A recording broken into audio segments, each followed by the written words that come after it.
Hillsborough County has launched its redesigned website, hcfl.gov. The new domain boasts a variety of improvements to searchability, page layout, navigation, and website speed. The revamped website features robust search functions, making it easier for users to find the information they need. Whether searching for essential government services, paying water bills, accessing event information, learning how to acquire a new trash can, or identifying evacuation zones, the enhanced search functionality ensures quick access to relevant content. HCFL.gov's new design features a clean, modern, and intuitive layout. The streamlined design enhances user-friendliness for easy navigation and access to important resources. Navigating the website is now more straightforward than ever. Users can seamlessly move between different sections, departments, and services while interacting with information and resources. Ready to see what all the fuss is about? Head to hcfl.gov and discover your best source for all things Hillsborough County.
These are the jobs you may not see every day, but just know we're working hard to make Hillsborough County a better place to live, work, and play. Subscribe to our YouTube page for more great county-related videos, only on HTV.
Good evening and welcome to the April 15th, 2024 Zoning Hearing Master Meeting.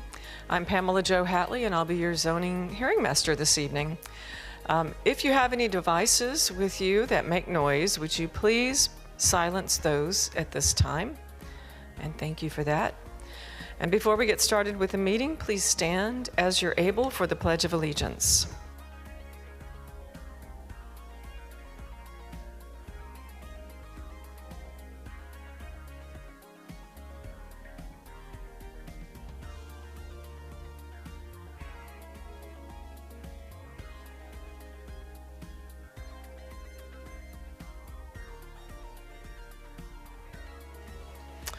right, again, this is the April 15th, 2024 Zoning Hearing Master Meeting, and I'm Pamela Jo Hatley. I would like to first introduce Ms. Michelle Heinrich of the Development Services Department to introduce staff and any agenda changes, withdrawals, and continuances. Good evening, Michelle Heinrich, Development Services. With the County Attorney's Office to my left, we have Mary Dorman, and to her left with the Planning Commission, we have Jillian Massey. We do have one agenda change to bring to your attention, and that is item C1, Standard Rezoning 24-0273. The requested zoning is RSC3 rather than RSC2, so that is just a change for you. And then to go into the withdrawals and continuances, item A1, Major Mod 23-0768. This application is being withdrawn by the zoning administrator in accordance with LDC section 10.03.02.C.2. Item A2, Major Mod 23-0904. This application is being continued by the applicant to the May 14th, 2024 ZHM hearing. Item A3, PD 23-0997. This application is being continued by the applicant to the May 14th, 2024 ZHM hearing. Item A4, Major Mod 24-0034. This application is being continued by the applicant to the May 14th, 2024 ZHM hearing. Item A5, PD 24-0044. This application is being continued by the applicant to the May 14th ZHM hearing. PD 24-0124. This application is out of order to be heard and is continued to the May 14th, 2024 ZHM hearing. Item A7, this application is out of order to be heard, which is PD 24-0141. This application is out of order to be heard and is being continued to the May 14th, 2024 ZHM hearing. Item A8, Standard Rezoning 24-0232. This application is out of order to be heard and is being continued to the May 14th, 2024 ZHM hearing. Item A9, PD 24-0239. This application is out of order to be heard and is being continued to the May 14th, 2024 ZHM hearing. Item A10, Special Use 24-0257. This application is being continued by the applicant to the May 14th, 2024 ZHM hearing. Item A11, PD 24-0293. This application is out of order to be heard and is being continued to the May 14th, 2024 ZHM hearing. Item A12, Major Mod 24-0300. This application is being continued by the applicant to the May 14th, 2024 ZHM hearing. Item A13, Standard Rezoning 24-0338. This application is out of order to be heard and is being continued to the May 14th, 2024 ZHM hearing. Item A14, Standard Rezoning 24-0469. This application is being continued by the applicant to the May 24th, 2024 ZHM hearing, and that concludes our withdrawals and continuances. Thank you very much, Ms. Heinrich. Before we continue, I've been informed that there's some audio issues online, and so we're going to take just a few minutes and see if that can be resolved. So we're going to just, the meeting's going to be on hold for about 5 minutes.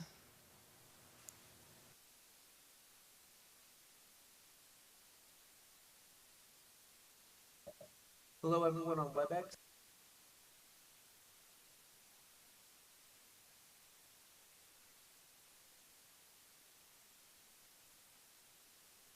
Is aware of it, and we should be getting back up very soon. Thanks. Thank you. Thank you. I thought the problem from my side.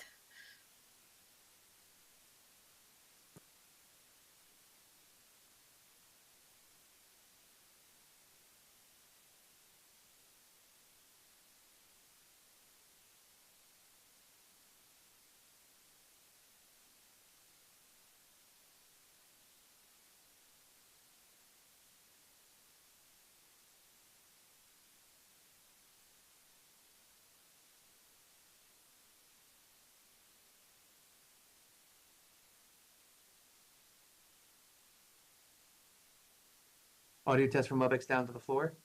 Audio test from WebEx down to the floor. Testing audio from the floor. Testing 1, 2, 3. Testing 1, 2, 3.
Once again, thank you all for standing by. We're just working on a few technical issues. We appreciate your patience.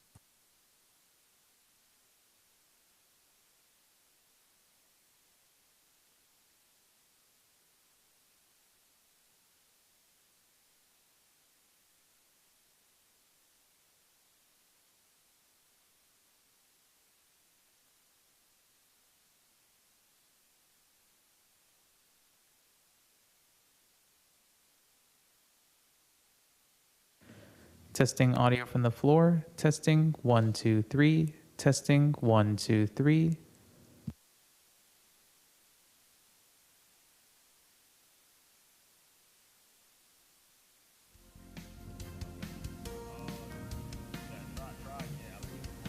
Testing 1, 2, 3. Testing audio from the floor. Testing 1, 2, 3. Check, check. 1, 2, 3.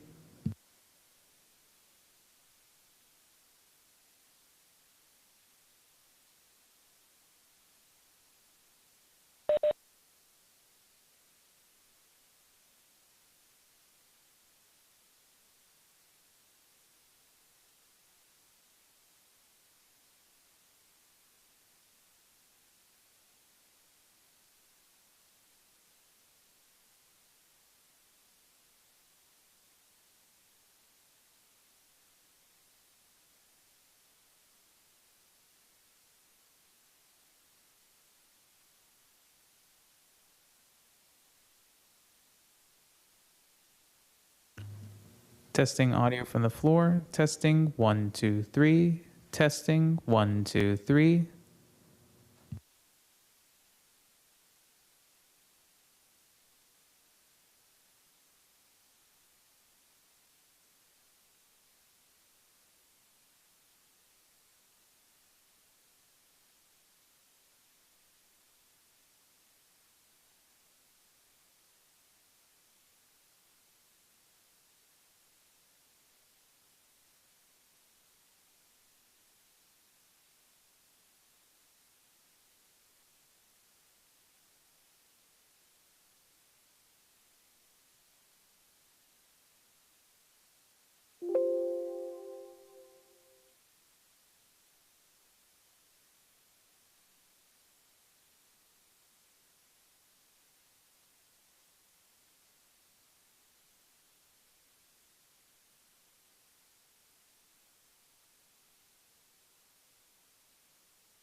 Testing audio from the floor. Testing 1, 2, 3. Testing 1, 2, 3.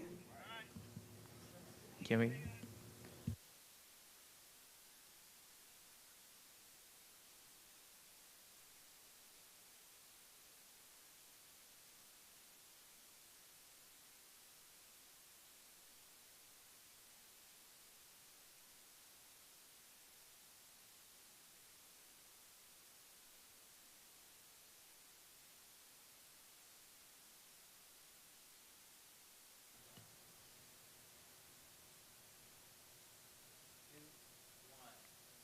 All right. All right, thank you everyone for your patience. The meeting is out of recess and we'll reconvene. Hopefully we have the audio issues resolved. And Ms. Heinrich, since the persons online, I guess, couldn't hear before, would you mind reading into the record the cases that have been withdrawn and continued and so forth? Sure. Let me get to that page. So I'll go ahead and repeat those items. And Thank we'll you. Begin with item A1, Major Mod 23-0768. This application is being withdrawn by the zoning administrator in accordance with LDC Section 10.03.02.c.2. Item A2, Major Mod 23-0904. This application is being continued by the applicant to the May 14th, 2024 ZHM hearing. Item A3, PD 23-0997. This application is being continued by the applicant to the May 14th, 2024 ZHM hearing. Item A4, Major Mod 24-0034. This application is being continued by the applicant to the May 14th, 2024 ZHM hearing. Item A5, PD 24-0044. This application is being continued by the applicant to the May 14th, 2024 ZHM hearing. Item A6, PD 24-0124. This application is out of order to be heard and is being continued to the May 14th, 2024 ZHM hearing. Item A7, PD 24-0141. This application is out of order to be heard and is being continued to the May 14th, 2024 ZHM hearing. Item A8, Standard Rezoning 24-0232. This application is out of order to be heard and is being continued to the May 14th, 2024 ZHM hearing. Item A9, PD 24-0239. This application is out of order to be heard and is being continued to the May 14th, 2024 ZHM hearing. Item A10, Special Use 24-0257. This application is being continued by the applicant to the May 14th, 2024 ZHM hearing. Item A11, PD 24-0293. This application is out of order to be heard and is being continued to the May 14th, 2024 ZHM hearing. Item A12, Major Mod 24-0300. This application is being continued by the applicant to the May 14th, 2024 ZHM hearing. Item A13, Standard Rezoning 24-0338. This application is out of order to be heard and is being continued to the May 14th, 2024 ZHM hearing. And item A14, Standard Rezoning 24-0469. This application is being continued by the applicant to the March 14th, 2024 ZHM hearing. And that concludes the withdrawals and continuances. All right, thank you very much for rereading those. All right, our procedures tonight. First of all, the agenda tonight consists of items that require a public hearing before a hearing master, and then those items will go on to the Board of County Commissioners for a final decision.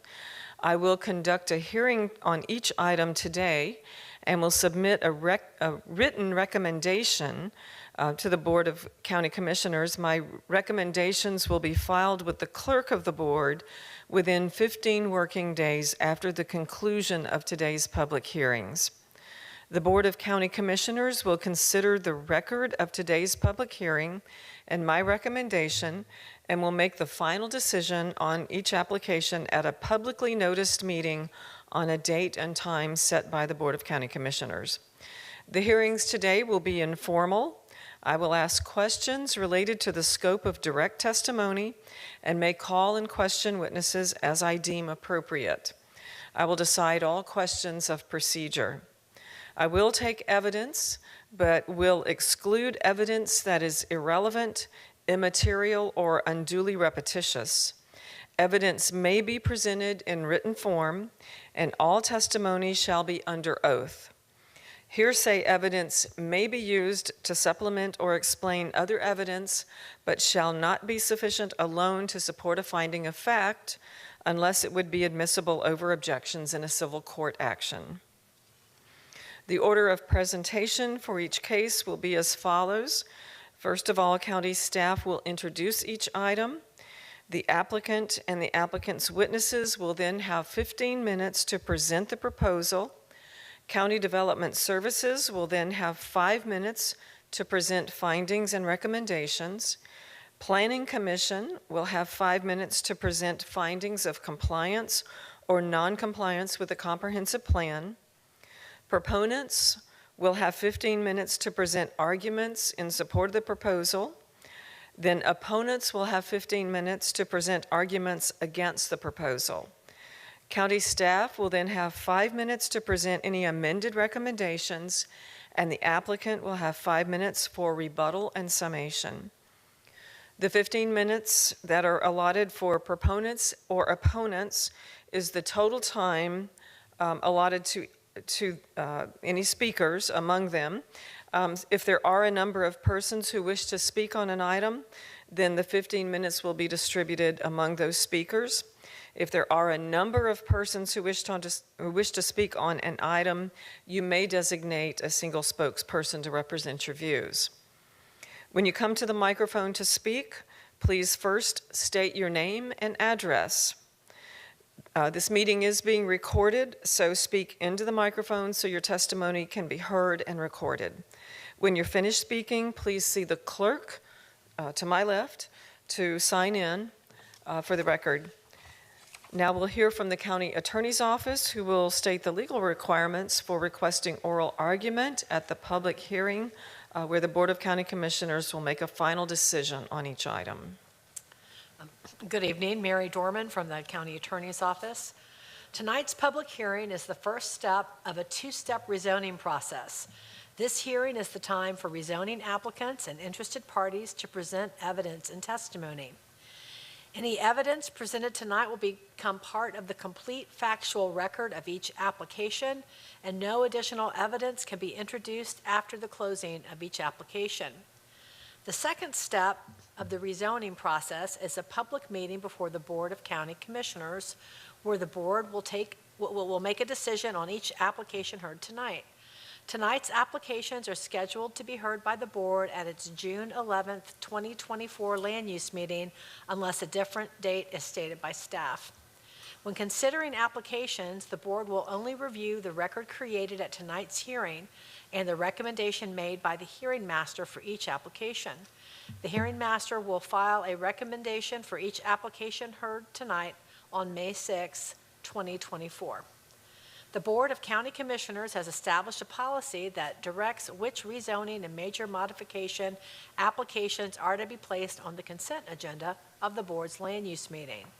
Applications that propose to add density outside the urban service area and applications that are on roadways with a failing level of service are not qualified for placement on the consent agenda.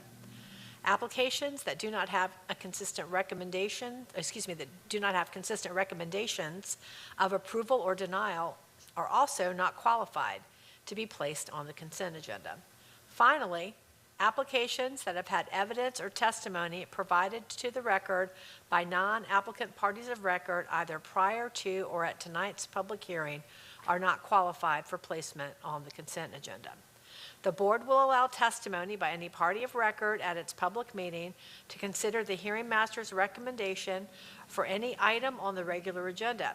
Testimony by a party of record shall be limited to the record of the proceedings before the hearing master unless additional evidence has been found admissible in accordance with Section 10.03.04D of the Land Development Code. A party of record is an individual who fits into at least one of the following four categories. First, someone who is present tonight and presents testimony or documentary evidence. Second, someone who has been certified by the U.S. Postal Service as having been mailed notice of tonight's hearing. Third, someone who submitted documentary evidence to the master file at least 2 business days prior to tonight's hearing. Or fourth, someone who submitted documentary evidence by proxy at tonight's hearing. The content of oral argument before the board shall be limited to the content of the testimony and other evidence submitted verbally or in writing to the hearing master tonight.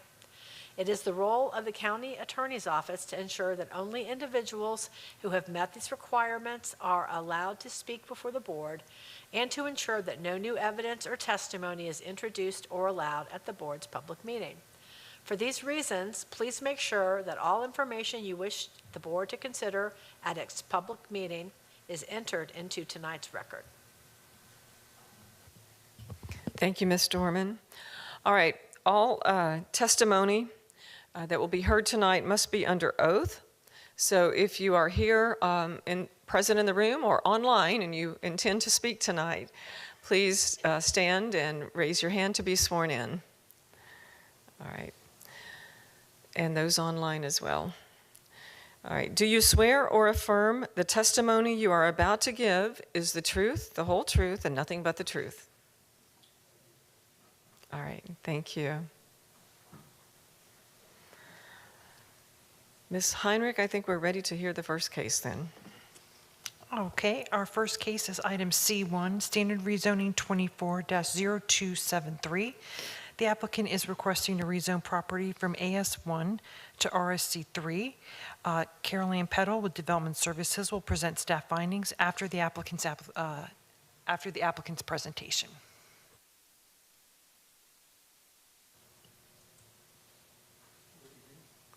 Hello? Make sure your microphone is on. There you go. Good evening. And please state your name and address. Sure, thank you. Good evening. My name is Ali Mansour. My address is 9214 Knights Branch Street, Temple Terrace, 33637. I'm representing Fadi Khrawish and Safa Shalabi. I would like to have your collaboration tonight in order to rezone the lot located on Joe Ebert Road, Sefner 33584. This property is 1 acre lot with folio number 61541.0400. It's located on Joe Ebert Road. It's generally between Williams Road and Tom Folsom Road. This property is in the urban service area and it's within the Stone Saza community plan area. The current zoning for this property is AS1. The future land use is R4. I would like to rezone this property to RSC3 in order to split it into like a couple lots and build a total of 2 single-family homes.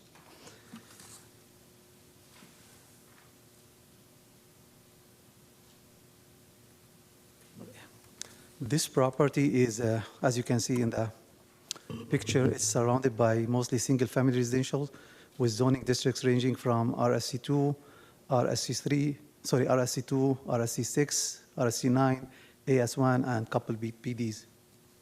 The property is bordered on all sides by the adjacent AS1 zone single-family homes. Like around 200 feet north of the subject property sits the Davis Brown subdivision, which is comprised of residential single-family parcels, all zoned RSC9. Further northwest, you see the Oakmont subdivision, and this is also single-family residential RSC9 as well. About 600 feet down, you can see here there's a couple subdivisions. They are PDs. Also, there exists four parcels zoned RSC6, as well as another parcel zoned RSC2. To the southwest, also, as I mentioned, there's two PD subdivisions. Thus, a rezone of RSC3 on the subject parcel would integrate seamlessly with the surrounding properties and remain consistent and compatible.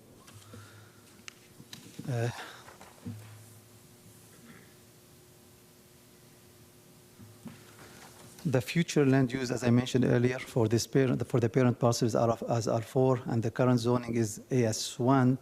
So R4, it allows us like 4 DU per acre, while the AS1 allows 1 DU per acre. We are proposing for RSC3, if possible, which will be below the FLU R4 and be more compatible with the comprehensive plan future land use designation. It would also make the parcel more consistent with the RSC zone parcels to the north and northeast, while maintaining the very same single-family use, ensuring no deviation from the character of the area. The parcel, or the parent parcel, contains no wetlands and is comprised of in its entirety of 1 acre of upland. I just have one more slide to present here. I know it's a little bit early for this one, but the feedback we got from the staff was supportive overall. There were few feedback regarding the meeting the requirements of the Hillsborough County standards. This is just to show that we are committing to meet those standards. Joe Ebert itself is a substandard collector road, TS4, so it will allow only for one access point for RSC3, which we would have, one access point. So this will allow us to meet the Land Development Code section 6.04031 and 6.04.07 for access spacing. Also, we are proposing a sidewalk, 5 feet sidewalk in the frontage of Joe Ebert. So we'll be in accordance with the section 6.02.08. There is a public utilities, a public sewer and public water. The sewer is right in front of the property, so we'll be connecting to it, and we will be connecting to public water across the street from it. Thank you for your time. All right, thank you very much. Thank you. Be sure and sign in with the clerk. Definitely. Development Services.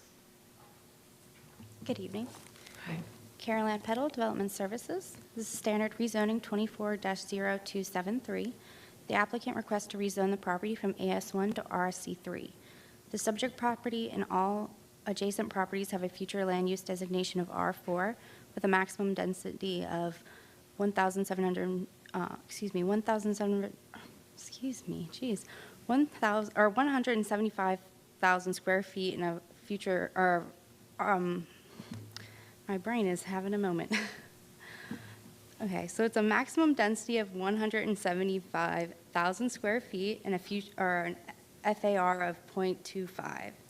The subject parcel is located on Joe Ebert Road, an area which is comprised of single-family residential uses with a varying lot size of, which are zoned AS1, RSC2, RSC3, RSC4, and RSC6.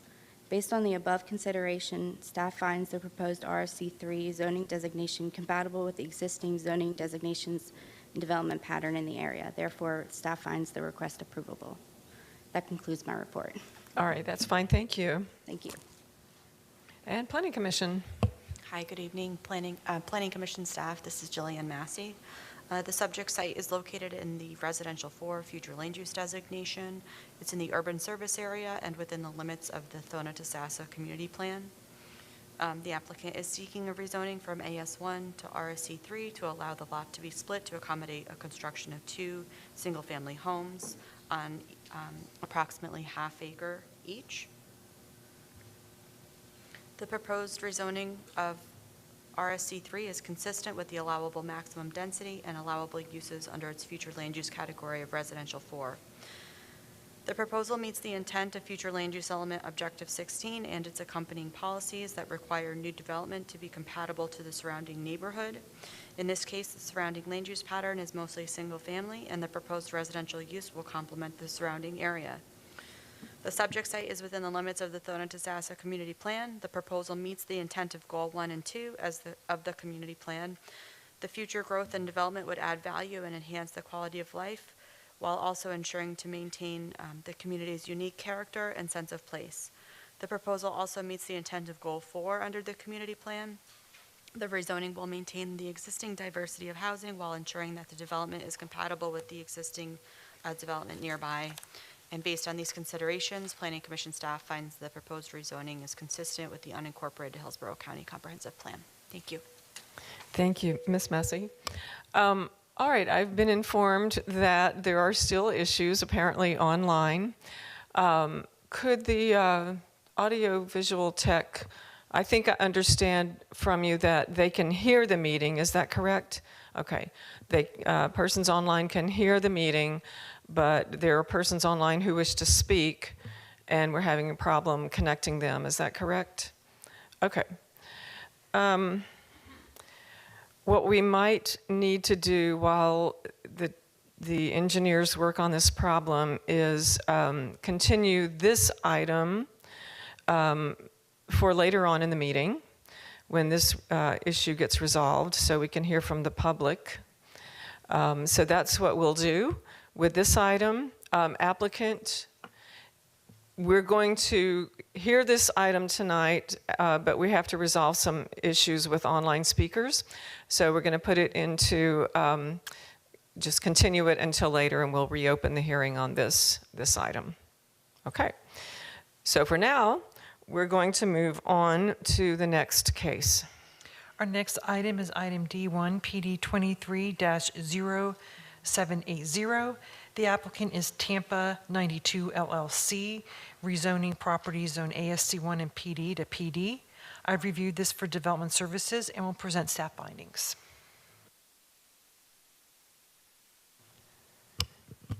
All right, applicant for this item, are you here? Thank you.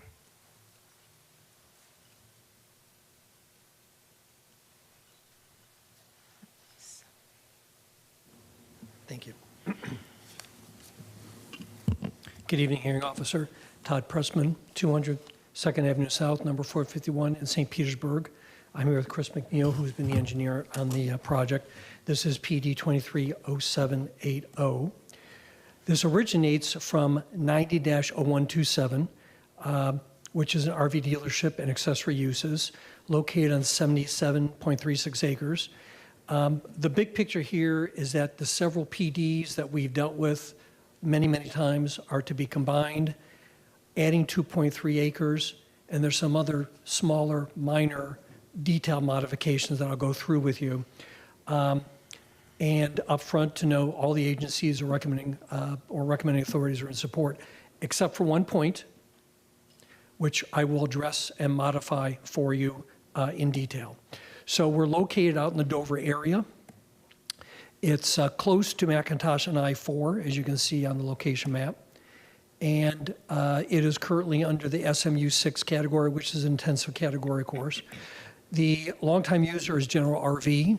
They have a long-term presence at the site. They're a vast organization at the site, 205 employees. Some are very high paid employees. Some are more moderate level paid employees. They have over 900 RVs on site. They maintain 37 bays for maintenance and repairs for all their customers. And they deal with a wide variety of RV type of vehicles. So they're a full operation and been in operation since about 2014. So this is the aerial view as the property appraiser has it. You can see the significant intensity and significant activity on the site. This is just another view just to get your arms around this so you can see what we're working with and dealing with. Now what you have here is a color-coded PD plan. And this is in the record for you to review as you look through the case. And the key on this page takes you through a number of issues. The blue item, as you can see, is a small addition to a building. It's a small building expansion, about 5,000 square feet. The yellow are 2 parking areas for employees. The one area up by I-4 is the one that staff has concerns about, and I'll talk about that more in detail. And before you move on, just a quick question. There are 4 blue areas. Oh, no, I see. There's sort of a gray-blue area. Right.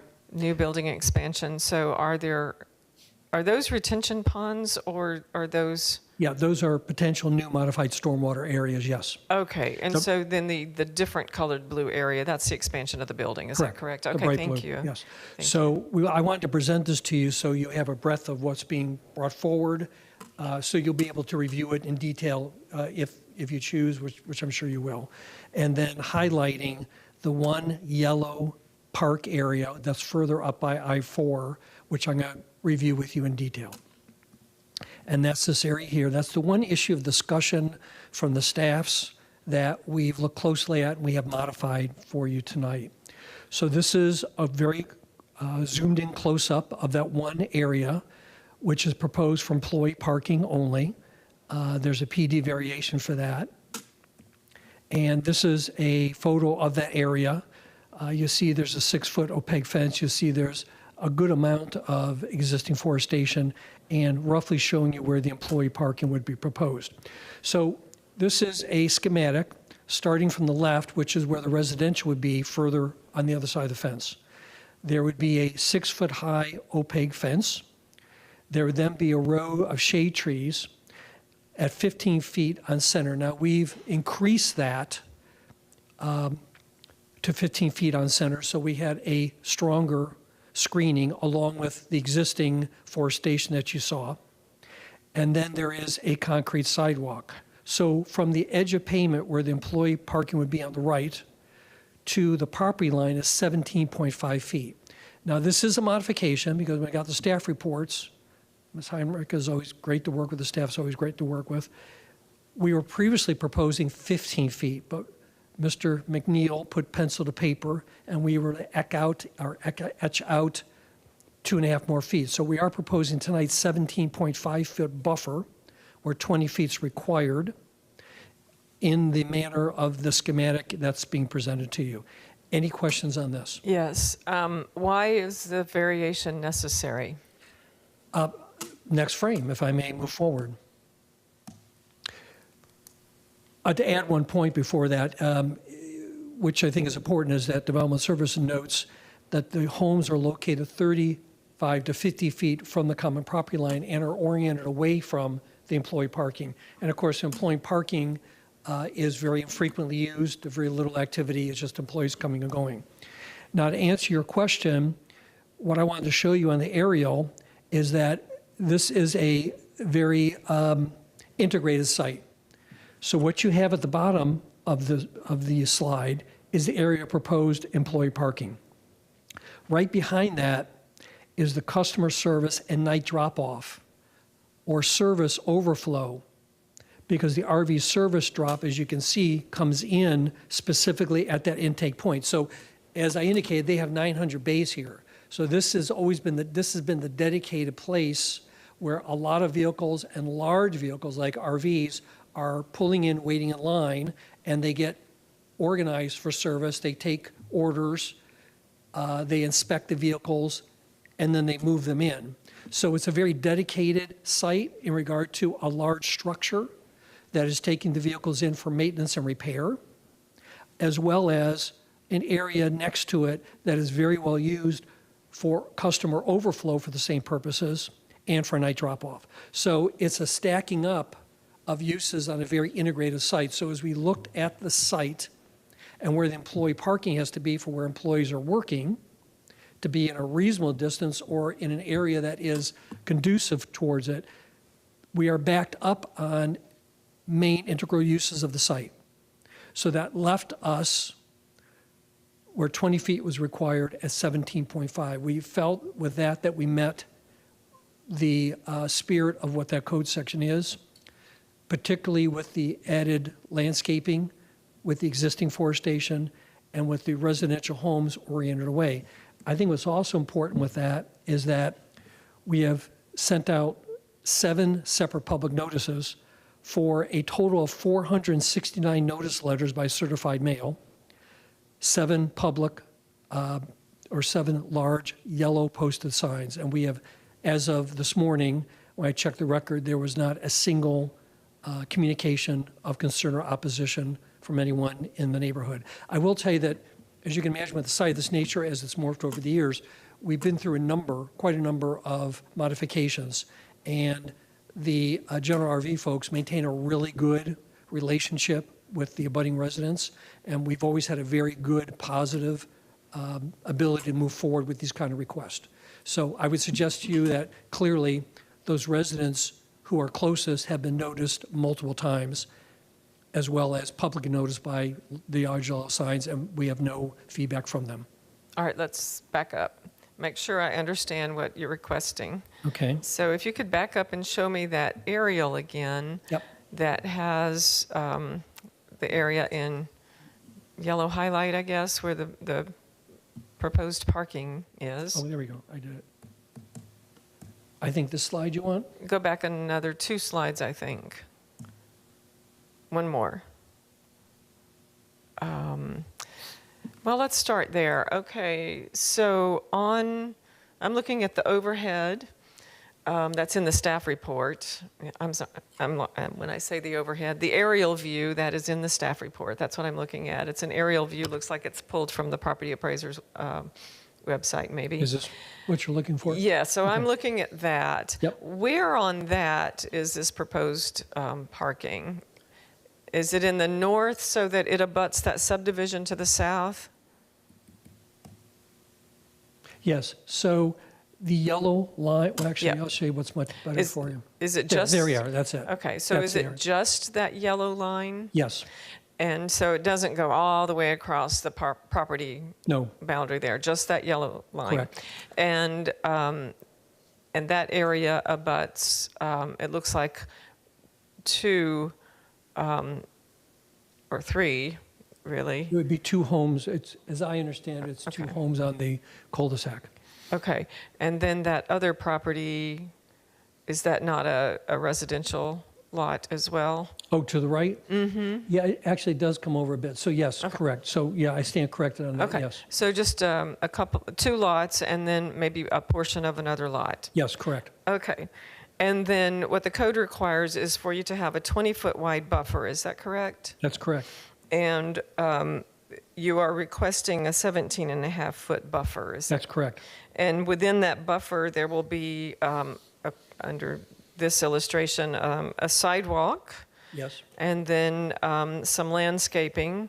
Yes. Trees, and then a 6-foot high fence. Correct. And then a little after the fence is the property boundary. Correct. Okay, so that all in that area is 17.5 feet wide. Correct. Correct. Okay. Is there any way that this parking lot could be built without that variance? No, we have put pencil to paper many times and worked with the GenRB folks. Okay. I can understand you. We've got a little echo in the room, so we'll wait just a second and let's see if that can be resolved.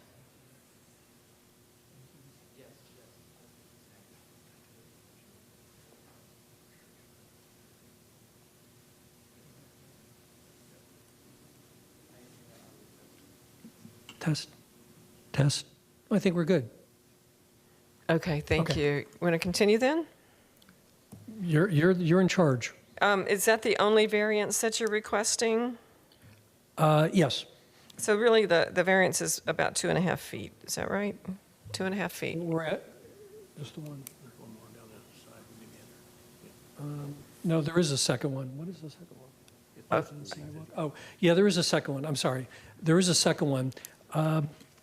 And as you look, which the staff members, which there was no objection to, the sidewalk that runs all the way from 92, which was built at construction time in 2014, is inside the buffer. So there's a variation to that as well. And Is that in the same place, or is that down on 92? that runs from 92 down to I-4. And unfortunately, the cursor doesn't work. Oh, okay. But is it the north and south boundary line there?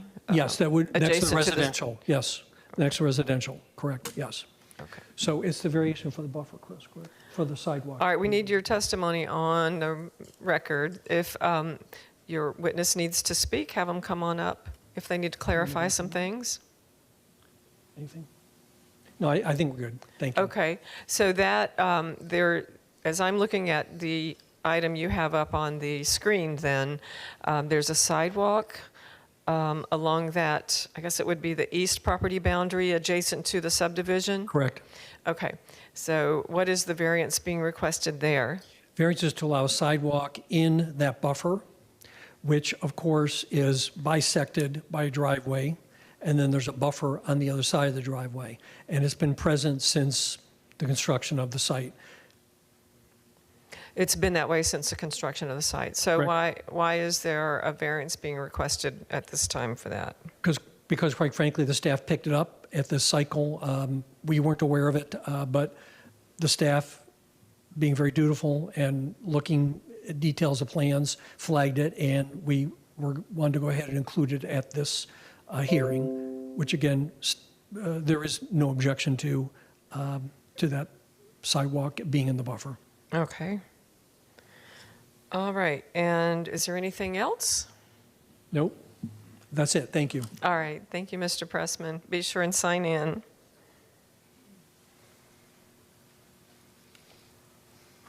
All right. County Development Services. Good evening, Michelle Heinrich, Development Services. Staff reviewed a rezoning application that involves the combination of 2 existing PDs with the addition of an AR zone parcel into the new PD. The site is currently operated as an RV dealership, which also involves the accessory uses of retail and service, which includes bodywork and painting. The northern area will expand RV sales, inventory, and display along I-4 with the inclusion of the AR zone parcel. A previously approved PD variation to buffering and screening is re-requested under this application. The area is to the area which has already been approved for a PD variance that is being re-requested, is to the east of the access drive on 92. And this area is not proposed to be intensified, and the previously buffering and screening would remain. The area borders an existing single-family neighborhood, and as you heard, the 20 feet is able to be provided. However, there is a sidewalk that meanders through that buffer. Otherwise, it is occupied by screening, which consists of a fence and a row of trees, and staff has no objection to that request. A new PD variation with the PD is proposed along the southern boundary of the northern development area, which abuts a single-family neighborhood. A row of employee parking is proposed and will provide a 10 feet rather than 20-foot wide buffer. And then as you heard tonight, the applicant has reduced that and is now proposing 17.5 feet. Proposed screening will include a 6 to 8 foot high fence and trees. This area was previously provided with a 25-foot wide buffer. Staff is not supportive of the request, given that the new PD is significantly expanding RV inventory, staging, and display areas, and staff feels this parking could either be accommodated elsewhere on the 77-acre site or to meet, at the time when we wrote our staff report, 10 feet further back, and this would be 3 feet further back to be compliant with LVC. Proposed conditions of approval are written to require the 20-foot buffer with Type B screening along this boundary.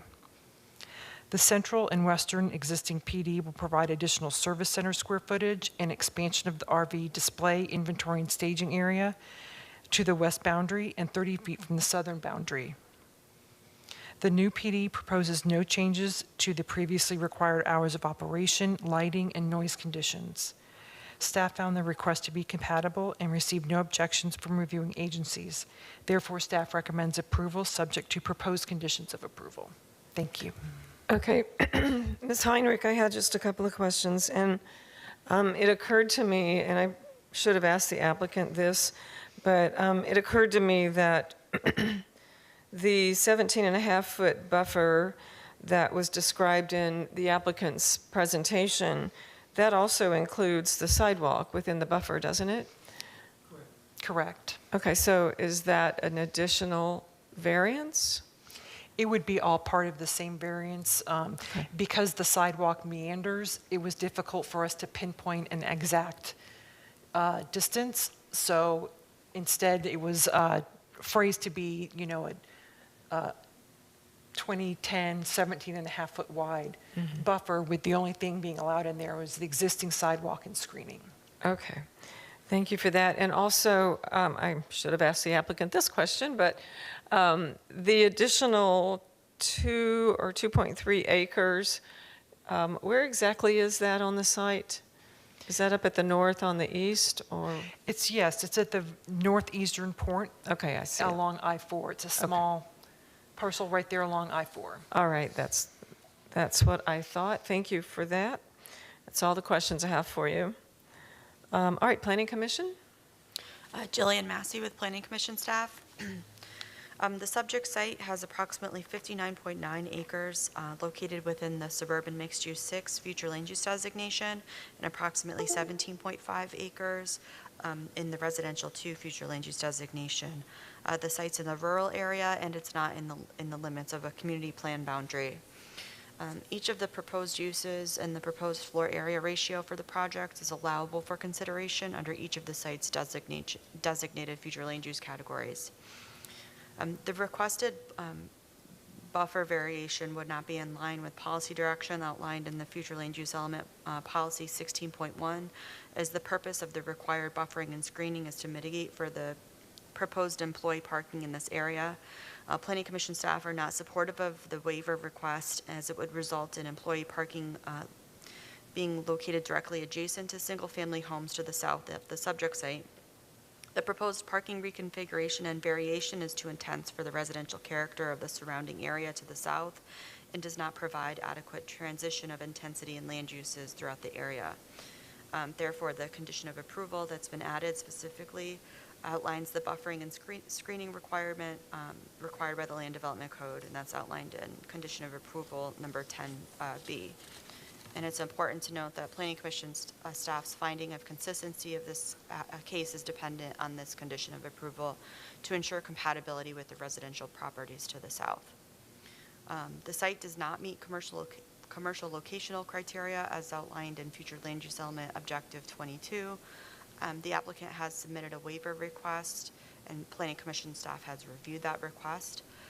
Because the proposed changes on the site plan are mirror the existing and approved activities on site, and overall the changes are minimal in nature, staff recommends that the waiver request be approved by the board.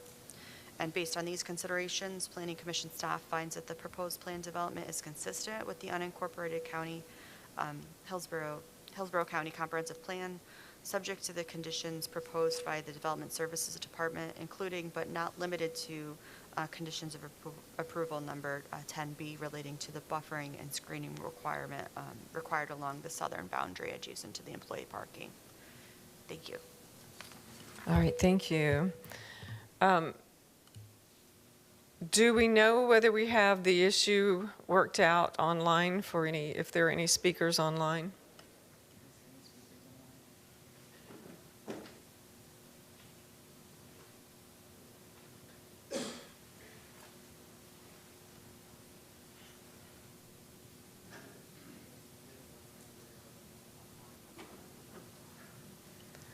All right. So we're still working on that issue, and we're trying to determine whether anyone is signed up online to speak to this item. Meanwhile, I will ask, is there anyone here in the room or anyone online who's able to speak, who would wish to speak in support of this application? Okay, they're saying no one is online, and I don't hear anyone in the room. Is there anyone here in the room or online who wishes to speak in opposition to this application? All right, not hear anyone, and I'm told there's no one online. Okay, Development Services, anything further? No, ma'am. Thank you. Applicant? And I know you're going to address this, but I just want to ask anyway. Please address staff's comments regarding the parking, that staff's opinion is that the parking area could be placed elsewhere or could be moved to meet the buffer requirements. I believe the one slide that I showed you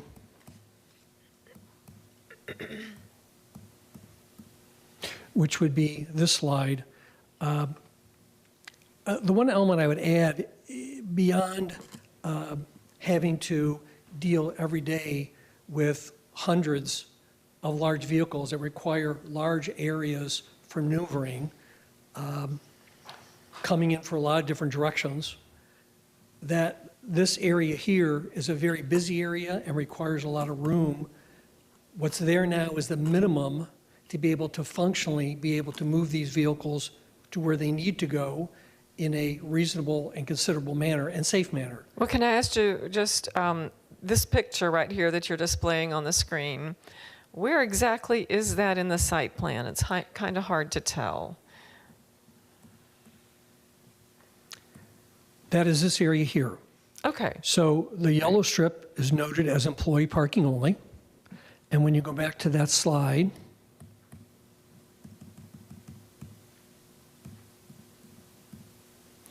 at the bottom of the slide, I've noted area proposed employee parking would be on the bottom of the slide. And is there employee parking there already? I mean, there's appears to be parking.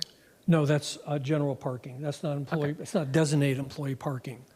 That's part of the ability for folks who are bringing vehicles in. They have another vehicle to come and get them or to park there, or they come with their partner, spouse, or whatever. So what's being done right now then is that existing parking, is that being extended to the east? Is that what is being done? This is, did you want to answer, Bruce? Okay, go ahead. Good evening, Madam. Chris McNeil, McNeil Engineering, 15957 North Florida Avenue, and I've been sworn in. Just to provide some clarification on this slide, the actual area of proposed parking is just south of this existing, as you noted. That existing area is in fact existing. So, as Todd's showing on his previous slide, it's just south of that. So and part of the reasoning for justification of not providing the buffer, the alignments of where they're receiving those RVs, as Todd's explaining, they're very specific on those widths. The units that are coming in there are very wide. We're trying to do it safely. You've got people coming in and out of the vehicles, back and forth. So everything is really hinged off the building and the spacing in between those. And then, of course, those spaces on the south side for receiving, and those are for RVs coming in for service and also service being picked up. And so that framework and that aisle of what's physically possible to be able to make that movement functional, those things are really set. And then we step into that parking area, which is kind of right there where he's got the word area. And those are 18-foot parking spaces, 24-foot aisles. And as you work through there, the spacing just works out. The most that we could squeeze out of it was to that 17 and a half. We did look at trying to do something else to try to get another 2 feet even trying to squeeze it a little more. But to do that, we've got to take space out of those aisles, or we've got to take it out of the parking, neither of which is good for trying to move large vehicles around. And on the parking side, for the employee parking, those are still, most of those people still in the RV lifestyle, and they drive big vehicles as well, and so making those compact length doesn't make sense. Okay, so a couple of questions here then. This picture that is being displayed on the screen, it states, the yellow writing at the bottom states, or the yellow print says area of proposed employee parking, but that's not really accurate. As I heard you say, it's really south of there, but this is an existing area. That's correct. This is existing. Okay, so what's going to happen to this area? Is it going to be more RV parking spaces? No, ma'am. No, it's going to stay like it is. There's just a deficiency of parking. And part of that, just from the normal general IT codes and the land development code for required parking space, it just isn't sufficient for their operation. All right. And so then I think what I understood from your testimony and also Mr. Pressman's is that there are so many RVs being brought and dropped off in this area, and employees are needed in this area, and if they park elsewhere, they just have a long way to walk to get there. Is that correct? Well, it's that, and also it's an area for, let me put it this way. When we go in for auto repair, we have typically, sometimes people come with us to pick us up. Sometimes they give you a vehicle. So this is an area that serves both purposes, where people have a vehicle that they'll be getting into after dropping off their large vehicle, or at the same time, it's for the back and forth by repair technicians and employees who are working at the repair facility. So it's not just employee parking, it's customer and employee parking. Yes, it's also for night drop-off. So there's vehicles that are sitting there as well that are left there for the evening for morning pickup or for morning to the vehicle to then be entered into, and they do a key drop. So it serves many purposes, both large and small vehicles, for different reasons, integral with the repair facility. Again, this is a repair facility that has 900 bays. Okay, This is then just, I need to ask you a question, Mr. Pressman.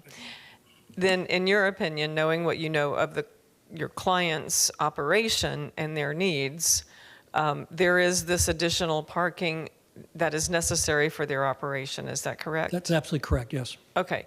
Then, Mr. McNeil, is it your testimony that there's no other place on site that will work for, or that will function for parking that is needed for this operation?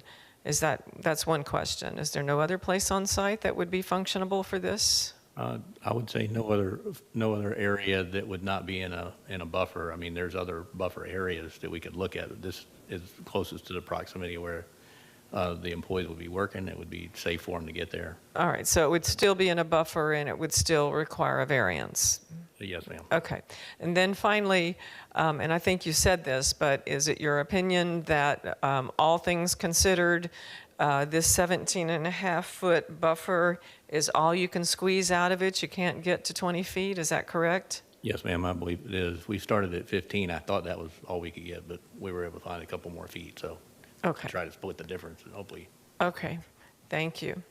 I think that's all my questions for you. Do you have anything further, Mr. Pressman or Mr. McNeil? No, we appreciate your attention. Thank you. All right, thank you. All right, that was the applicant's rebuttal, and that will close the hearing on rezoning PD 23-0780.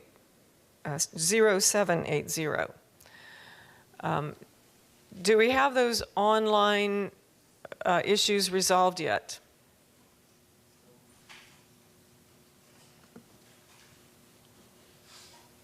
Not yet. Okay. All right. Well, then we'll move on to the next case. Our next application is item D2, PD 23-0848. The applicant is Avid Group LLC, requesting a PD rezoning from ASC1 zone property. Jared Folan with Development Services will provide staff findings after the applicant's presentation.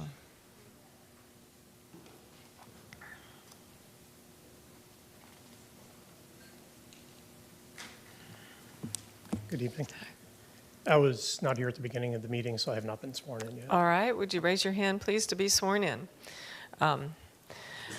Do you swear or affirm that the testimony you are about to give is the truth, the whole truth, and nothing but the truth? I do.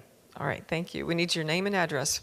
Okay. My name is Peter Pensa. I'm an AICP certified planner with Avid Group. I'm the representative for the property owner and developer. All right. Good evening. The request before you is a PD rezoning to allow a 15,000 square foot, one-story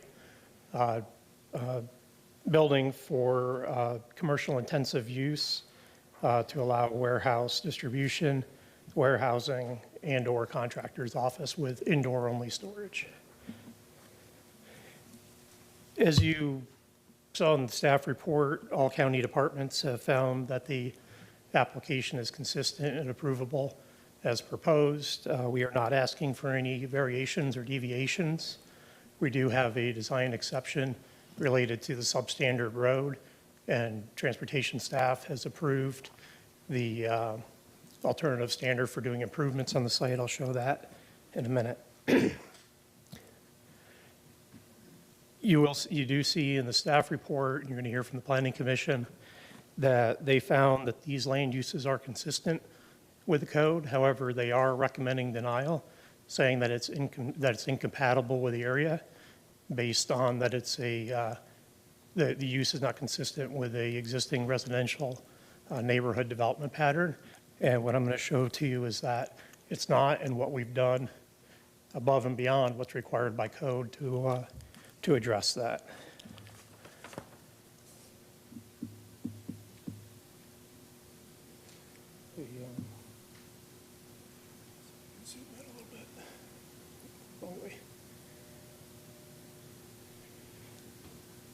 What we've done in order to provide for compatibility, and I'll give you the overall context afterwards since I put this one up first, is we've located the building towards the center of the site with parking located along the northern portion and a substantial landscape buffer and open space area to the south, which is the only residentially zoned property adjacent to the site.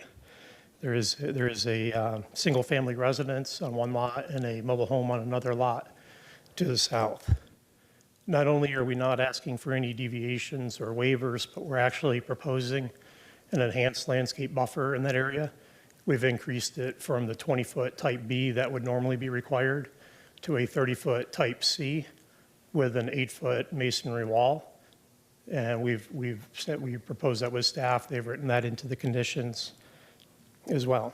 In addition to that, because of the proposed 35-foot building height, the building would be set back further in the property in compliance with the county's setback to height ratio, which provides for additional buffering. The building is intentionally designed so that the activity is on the north side of the building, away from the residential. The south side of the building will not have any activity whatsoever. It looks like it'll be all green space on that side of the building. There's one entrance into the site, which is located at the northern side of the western entrance onto 33rd Street, again, to put it as far away from the house as possible. To the north of us is a undeveloped county right-of-way that the county has no intention of developing. And to the north of that is CI zone property.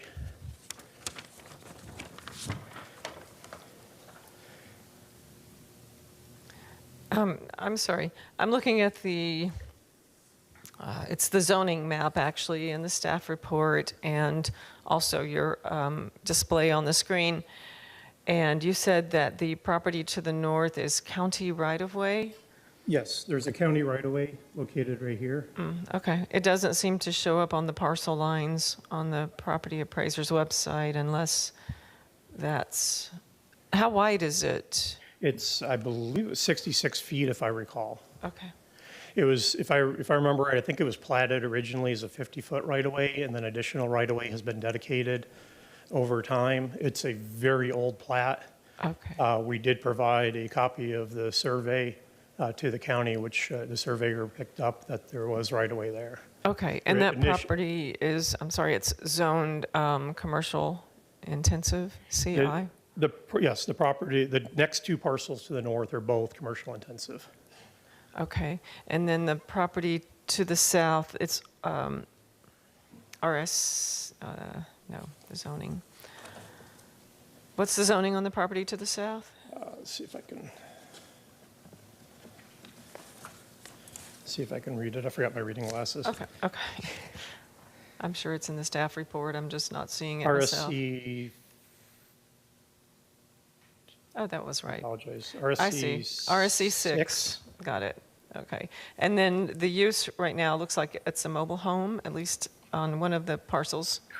Correct. There's a mobile home on this property, and then there's a little square property here that has a single-family residence on it towards the front. Okay. All right. And you're proposing a one-story building? One story, 35-foot maximum height. Okay. Okay. And then the green area south of the building, I think we've got that echo again. Again, that's going to be landscaped buffer area and a masonry wall. Correct. We've proposed a 30-foot type C buffer where normally a 20-foot type B would be required, and it would not normally have to be a wall either. Okay, I see. All right, and you said you're a professional planner? Yes, I am. I'm ASP certified, have been since I believe 97. Okay. And then, in your opinion, would these additional setbacks and buffers sufficiently address any compatibility issues for the residential uses to the south? Yes, I believe the setback, the buffer, and the orientation of the activity to the north all help mitigate any potential impacts, as well as there being indoor-only activity. All right. Is the clerk able to, I guess, record the testimony with that echo? Or is there an issue? I can still hear the audio, ma'am. Yes? Yes. Okay. All right. Thank you. Anything further, sir? Yes, I would just like to point out the surrounding pattern. Like I said, the Planning Commission's case is that the property is a residential area. However, the entire area in not just this quadrant, but surrounding the College Avenue and I-75 interchange is CMU 12, which intentionally calls out for mixed use all the way from residential to industrial. It allows for the whole spectrum. The zoning is consistent with it. We are proposing PD, which is what the comprehensive plan calls for rezonings within the CMU 12 area. And as I'm going to show real briefly here, the pattern in the area is commercial, both commercial and heavy commercial intensive uses. Just kind of coming down from, well, let me, before I address that, just from College Avenue intersection through the curve in the road down to the site as part of the design exception for the substandard road, we will be required to improve the shoulders on that. The road is substandard, and so that will be our contribution to bring it up to code improved conditions to support the project. Walking through the uses in this area, in this quadrant, there's a 4-story hotel, obviously much taller than what we're proposing. There's a landscape materials and open storage area where they sell mulch and rock and other supplies for landscaping. Even though it's an agricultural zoning, it is a very intensive outdoor use. This property to the south of it is zoned for a hotel, presumably another 4-story hotel. There's condos that were approved, I want to say in the 90s or early 2000s, I forget. Okay, and when you say condos, are you referring to just, it's a multifamily? Multifamily. Okay, thank you. And that's zoned for PD but has not been built. There's zoning and site plan approval for a 5-story storage facility in this quadrant here. There's a single-family house with residential zoning. However, it looks like there may be a business there because there's usually about close to a dozen cars parked there.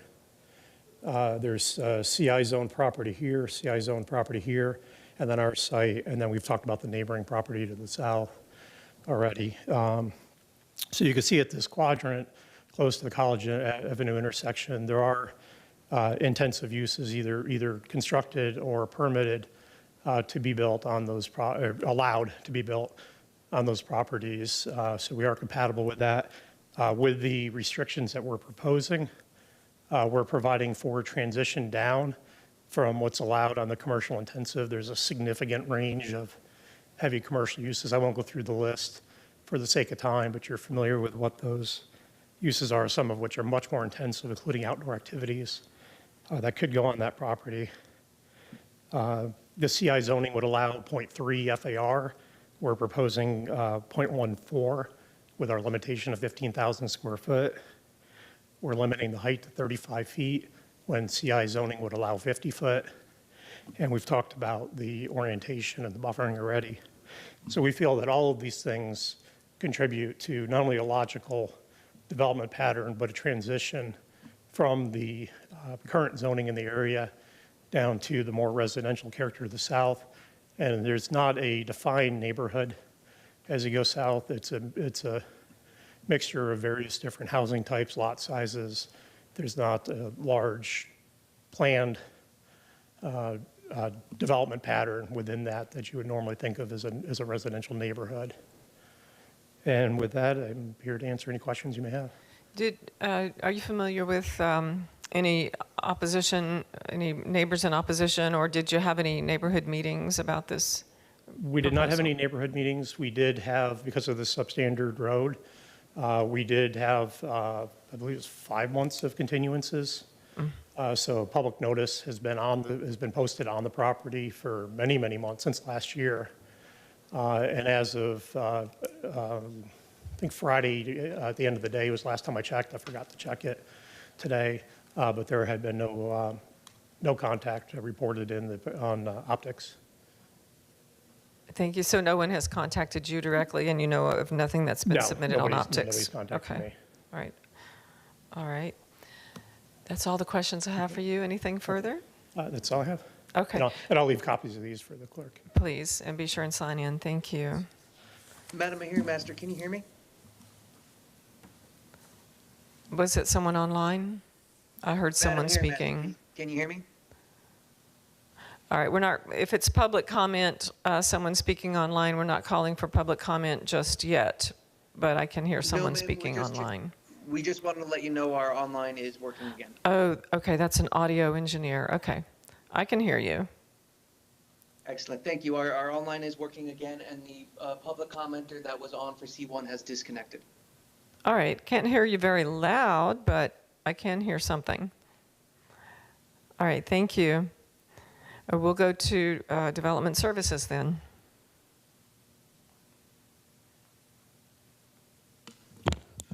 Good evening, Jared Fallon with Development Services. A lot of the facts have already been stated for this case, and a lot of what the applicant has stated we agree with. I did want to reiterate the uses that are being proposed. It's warehouse, storage, distribution, and contractor's office. These uses are typically allowed in CG or CI, so highest is CI. To the south, they are providing a nice buffer, which is more than what is typically required. It's type C with the 8-foot masonry wall.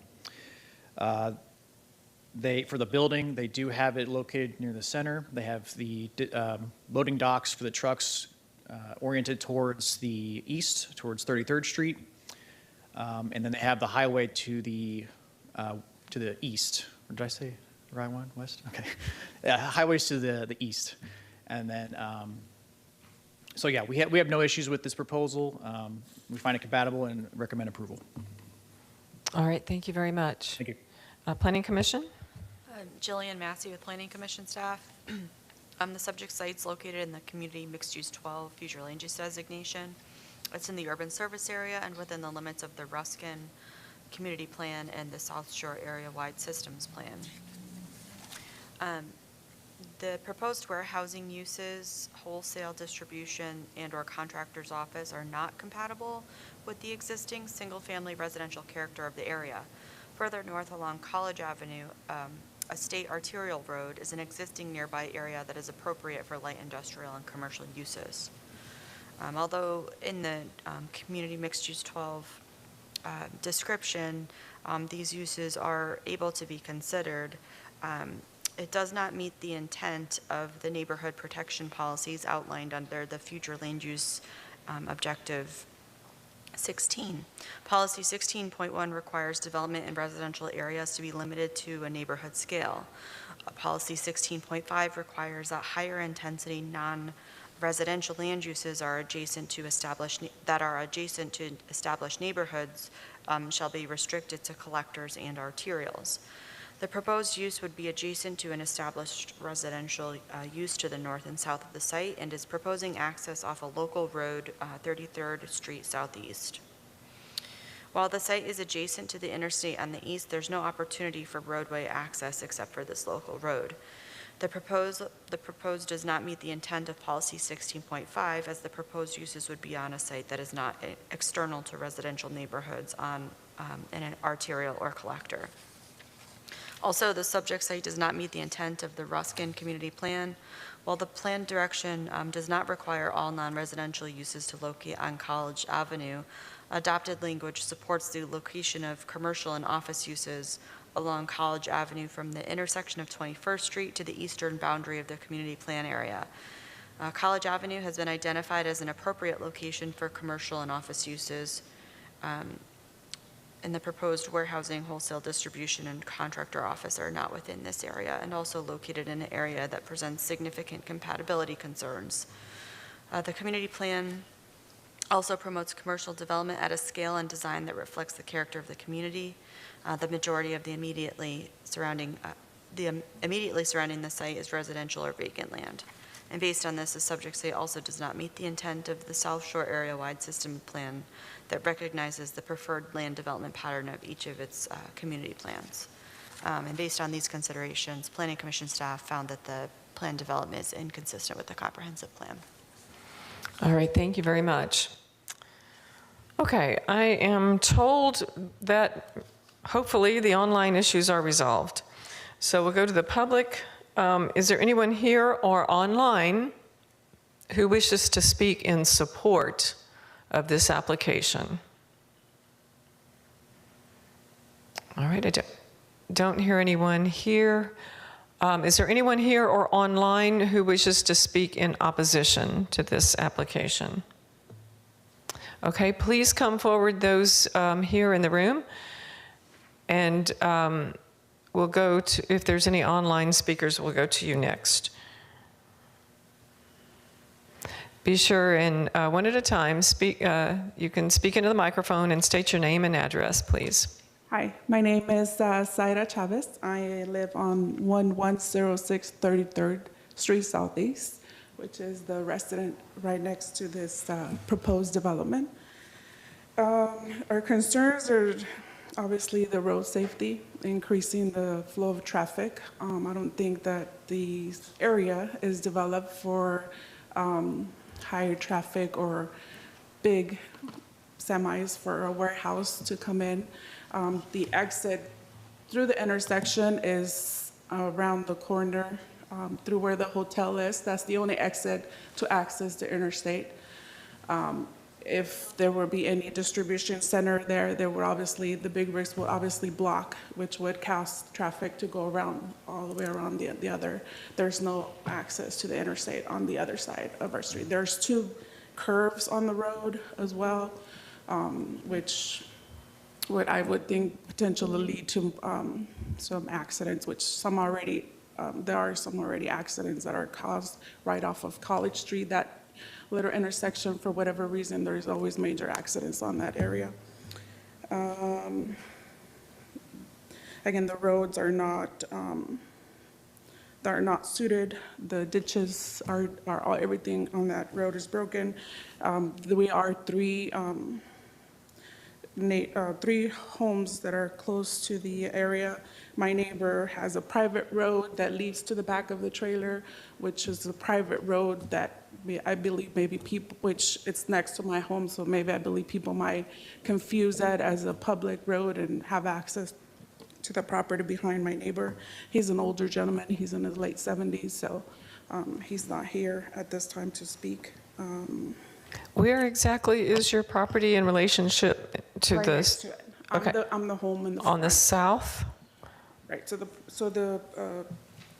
the proposed warehouse is here. I'm the home that's in the front, right next to the small family house. On 33rd Street? Yes, 1106 33rd Street. All right, thank you.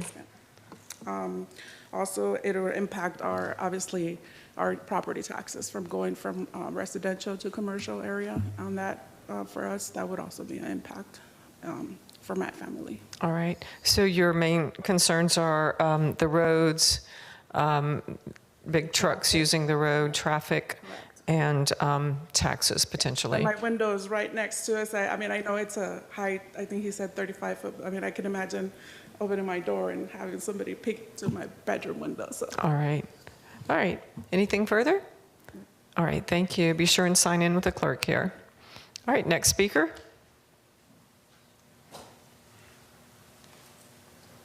Good evening. My name is Rachel Vasquez, and my address is 2712 11th Avenue Southeast in Ruskin. I am here speaking on behalf of my father-in-law and sister-in-law because she gets shy. So my father-in-law bought that property that is adjacent to the south next to hers in 1960s. He was a former migrant worker, him and his wife, who worked 25 cents a bucket to pay off this property that he bought. He was already, endangered once with the interstate that went in, where they took part of his property, almost 10 acres of it, and he didn't get paid for it. Our concerns are the property taxes. Due to the rezoning to become commercial, will raise the property taxes in our area. Our other concern is the traffic. There is not enough room to drive on that road as it is, with the amount of untaken care of in that area, it's crazy. There's a dip in there that will give you a ride of your life. You ain't even got to go to Busch Gardens. You just got to hit it at the right speed and you'll bump. It's been that way for over 30 years. The other issue is my nephew is a part of the deaf and hard of hearing community. He has cochlear implants. He cannot hear.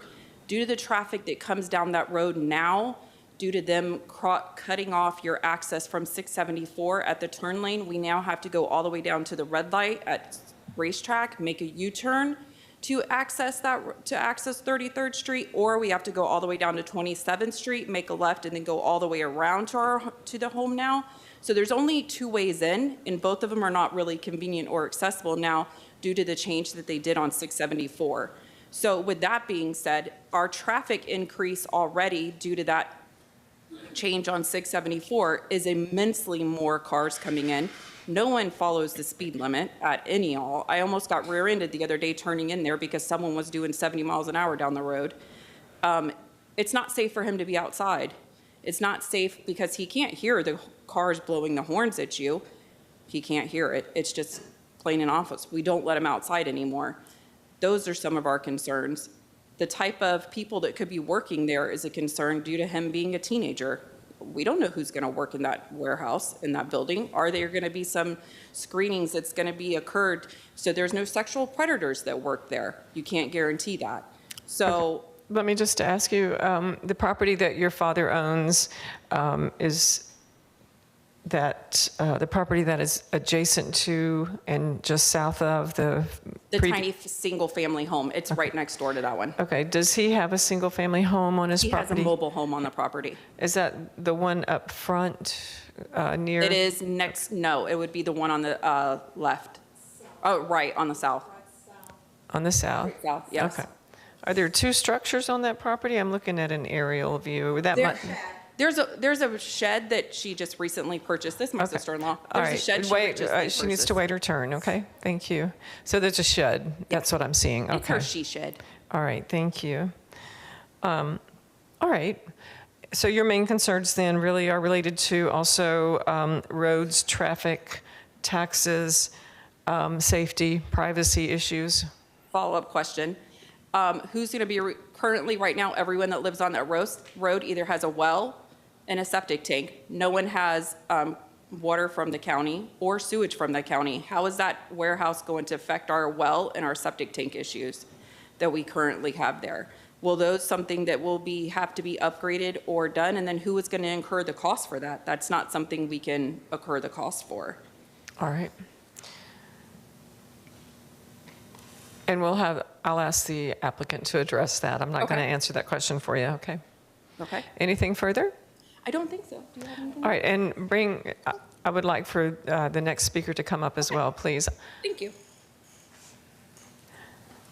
Thank you. Just state your name and address. Rebecca Carlin, and it's 1110 33rd Street Southeast, Ruskin, Florida, 33570. Okay. Go ahead. Sorry. Well, she basically covered everything. I'm just not a understand person, but she's my sister-in-law. Is this your property? Yes, it's mine. Okay. Yes.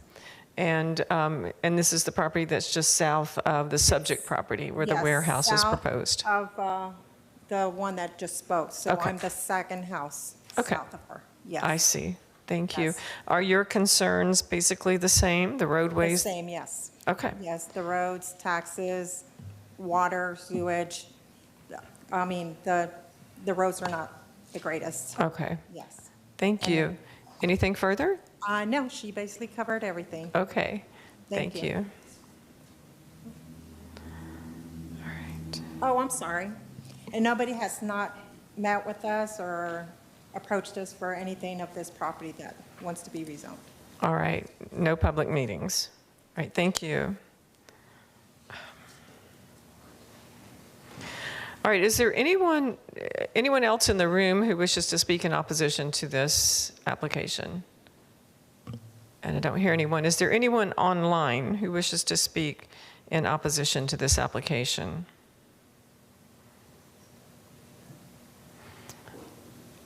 Audio technical, do you know if there's anyone signed up online to speak? There is no one currently online, ma'am. Okay. I had in my list that there was someone who wanted to speak virtually, but I think that may have been a different application. Okay. I'm not hearing anyone then. Development services. Nothing further, ma'am. Okay, thank you. And applicant.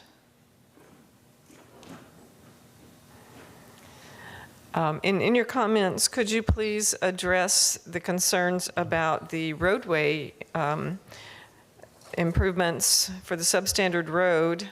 And I think their concerns are 33rd Street and maybe access even to the whole area there. Also utilities. Okay. Yes, I will do so, ma'am.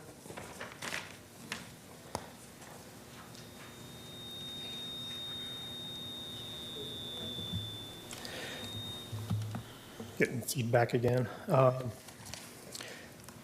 With regard to utilities, we are located in the urban service area. The county utilities department did not have any objections to the request. I cannot speak to whether neighboring properties would be required to connect or not, but with utilities being available, the project would be required to connect to county water and sewer. Okay, so it's within the urban services area, and this project will be required to connect to water and sewer, county water and sewer? As I recall, I don't have the department's comments here with me. As I recall, I believe they did say that water and sewer were available. Okay. And did you speak to the roads? Not yet. Okay. As I had mentioned earlier, the means of traffic coming into the site would be from College Avenue, obviously because of the location on both College Avenue, which is a major arterial, and Interstate 75. As part of the improvements, what will occur is 5-foot wide shoulders will be added to widen the road on both sides from the College Avenue intersection all the way down to the site, so that the conditions will be improved significantly from what's out there. There is truck traffic that goes down, I'm sorry, not College Avenue, but 33rd. Currently, if you were to go out there on those shoulders or the lack of shoulders on those curves that are there today, you will see that there are ruts from when trucks are going off the edge of pavement because there is no shoulder. That's why county staff and our traffic engineer work together to come up with the solution of providing a 5-foot shoulder on both sides to alleviate that issue, to improve the safety and function of the road from the project. I don't anticipate, nor does the traffic engineer anticipate, traffic going to the south. With this being traffic coming into the site, they would not go past the residents that had spoke. As I presented originally, the driveway is going to be at the north end of the site, putting that driveway as far away from their properties as possible.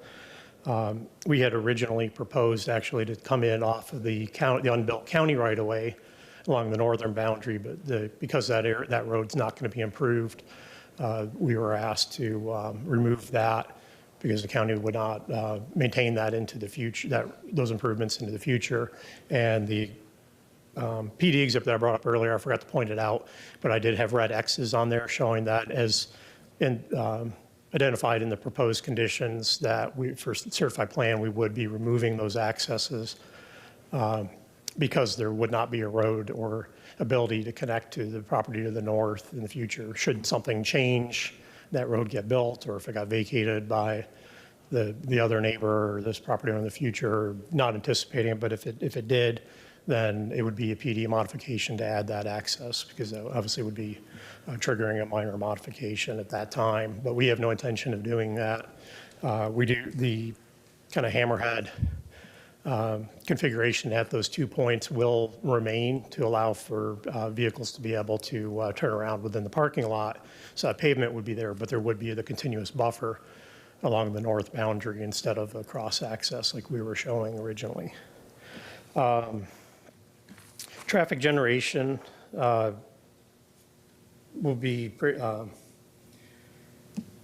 low from the project, as you can see from the staff report. The proposed daily trips would be 147 trips, with 25 in the AM peak hour and 29 in the PM peak hour.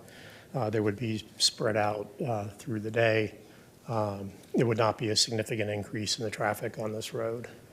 And we're not talking about a large distribution center. We're talking about a 15,000 square foot building. These would be much smaller users. This would not be a large scale distribution center. And the PD does call that out, and we have the plan showing more detail than typically would be shown in order to lock down the design for compatibility purposes and intensity. All right. Thank you. Anything further? Not unless you have other questions for me. I don't think I do. All right. Thank you. Thank you so much. All right, this will close the hearing then on rezoning PD 23-0848. Do we have the online issues resolved? Can online speakers now join the meeting and speak? Yes, Madam Hearing Master, the online issues are solved.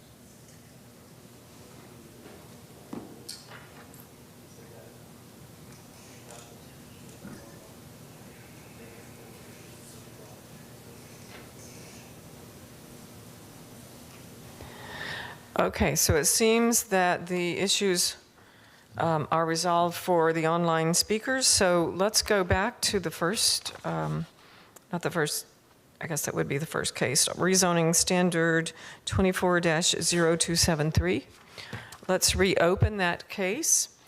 And so we heard from the applicant, we heard from Development Services and Planning Commission, didn't we? And we just need to then hear from the public and finish that hearing. So is there anyone here or online who wishes to speak in support? And this is rezoning standard 24-0273. The applicant is Saud Mansour. So anyone wish to speak in support of this application? And I do not hear anyone. Is there anyone here or online who wishes to speak in opposition to this application? Do not hear anyone here, and I believe the online speaker stated that his issues were resolved once he heard the applicant. Is that correct? That's what I understood from... That is correct, ma'am. Okay, from audio. So I'm not hearing anyone else who wishes to speak in opposition. Development Services, anything further on this case? No, ma'am. All right. Applicant, did you have anything further you wish to state on this case? No, ma'am. Thank you very much. All right, applicant says no. All right, so we will close the hearing on rezoning standard 24-0273.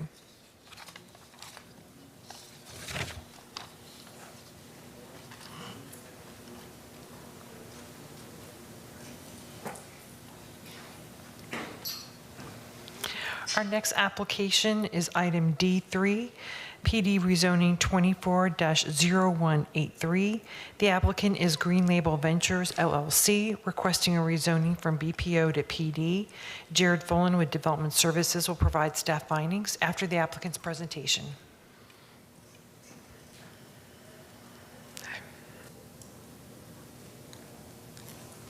I'm unsure. We tried to send a presentation earlier. If it was able to get through, there was issues with Rosalita. Wasn't able to be. Otherwise, we brought it drive, and I also brought hard copies to submit for the record. All right, just one moment, and we'll see.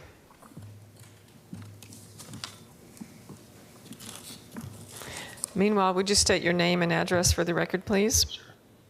Daniel Bergen, Civil on Demand, 15436 North Florida Avenue, Suite 101, Tampa, Florida, 33613. Thank you. Hey, are we in business? All right, great. All right, good evening. I'm here to present on behalf of what is Green Solutions, which is a local lawn and pest care, pest control company servicing the Tampa Bay area. So real quick, just about Green Solutions. They've been in the industry for over 80 years. They're here in the Tampa Bay region.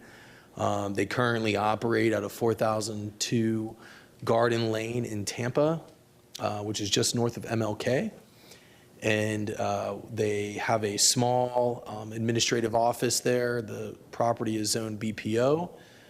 They're looking to construct a one-story, about a little less than 7,000 square foot enclosed storage building in order to provide an enclosure and storage area for their service vehicles and other necessary appurtenances for the operation.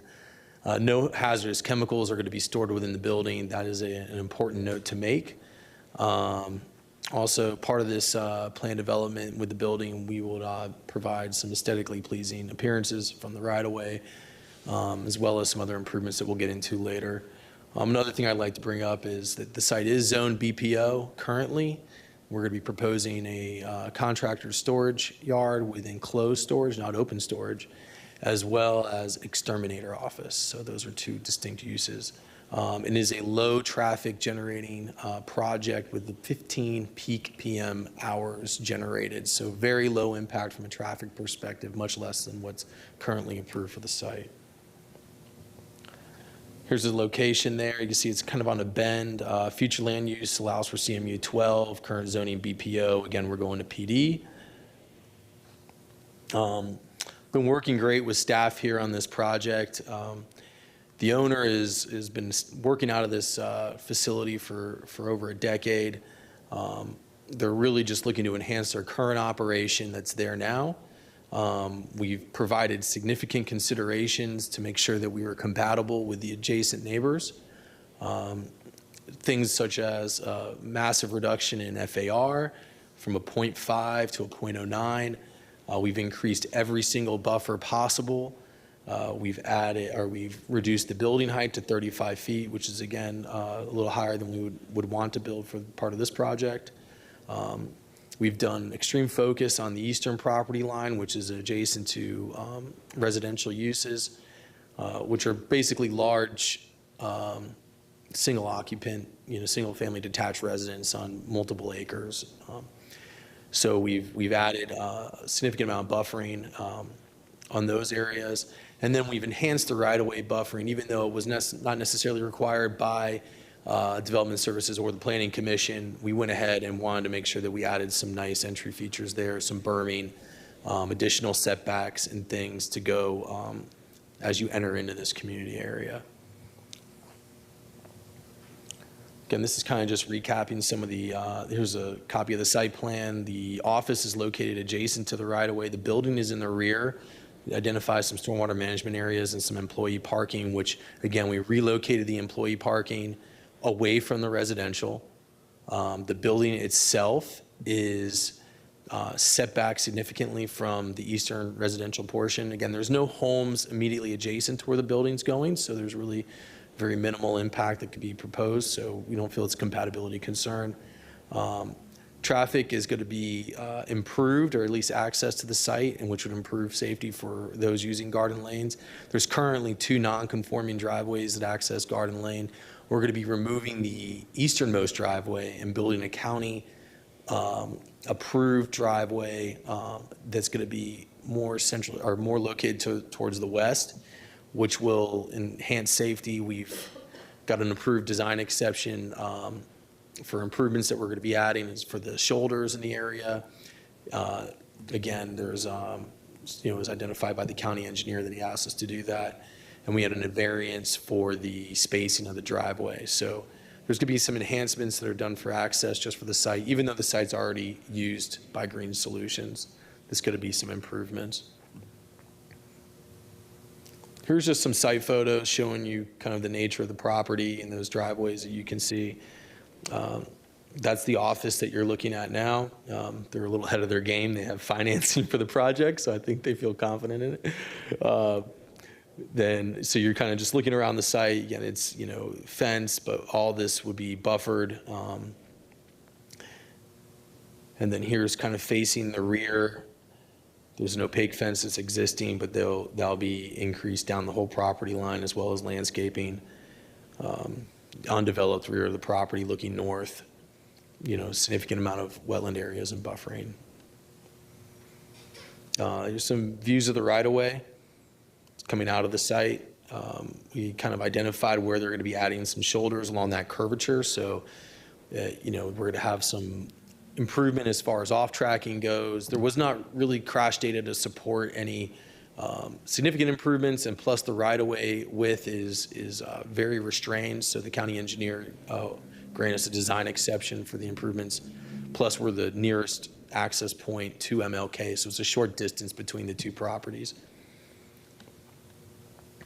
Here's just a picture of the enclosed building. I think it's important to see that you'll have roll-up bays. Everything is stored inside. It's not as if you're going to be looking at an exterior storage yard or industrial use. Metal building with buffering. There's no noise. The trucks come in the morning. They leave. The drivers come in. They access their vehicle. They leave. They return at the end of the day. So very low impact, which is reflective, obviously, in our trip count. So I just wanted to show that, this is what you're going to be seeing here. And then here's another elevation of the other side. So it's very, very,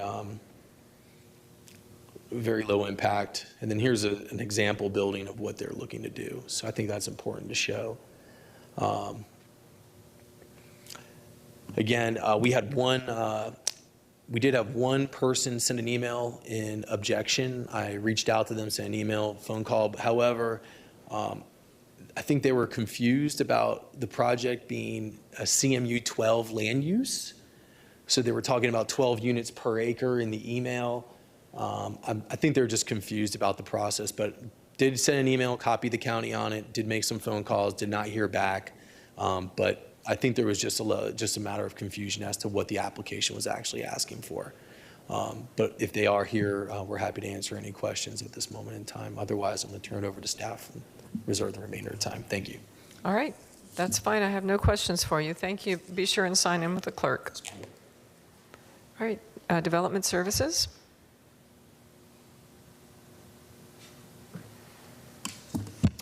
Good evening, Jared Fallon with Development Services. So this is a request to rezone a property to PD, planned development, in order to construct a 6,900 square foot vehicle storage building for an existing pest control business operating on the property. The business utilizes a number of vehicles in which they hope to store in the proposed building. Along with this, the proposed uses are a contractor's office without open storage and an exterminator office use. Existing on the property is a modular office that's about 1,200 square feet in size, and also a small barn that's about 800 square feet. Those are going to remain and be utilized as an office as they are today. Property is currently zoned BPO and is designated as CMU 12 in the future land use map. Property is located along Garden Lane, just north of Martin Luther King Jr. Boulevard in the East Lake Orient Park planning area. Adjacent to the property, you have RSC 6 zoning to the east and south, and PDs to the west and north. There are 4 parcels zoned RSC 6 located adjacent to the property, all containing residential uses, as well as the parcel to the southeast across the street. All these residential properties utilize Garden Lane as their access. As for the adjacent PDs, these allow for office, commercial, and light industrial uses and are developed. The west property is open storage for vehicles, and to the north is an industrial office park. Also, there is a CG property at the corner of Garden Lane and Martin Luther King Boulevard, and is developed with a Dollar General retail store. If you take a look at the site plan, you can see that the building is towards the rear of the property, and they are proposing it to be 35 feet in height. They are providing enhanced buffers on the east and the south.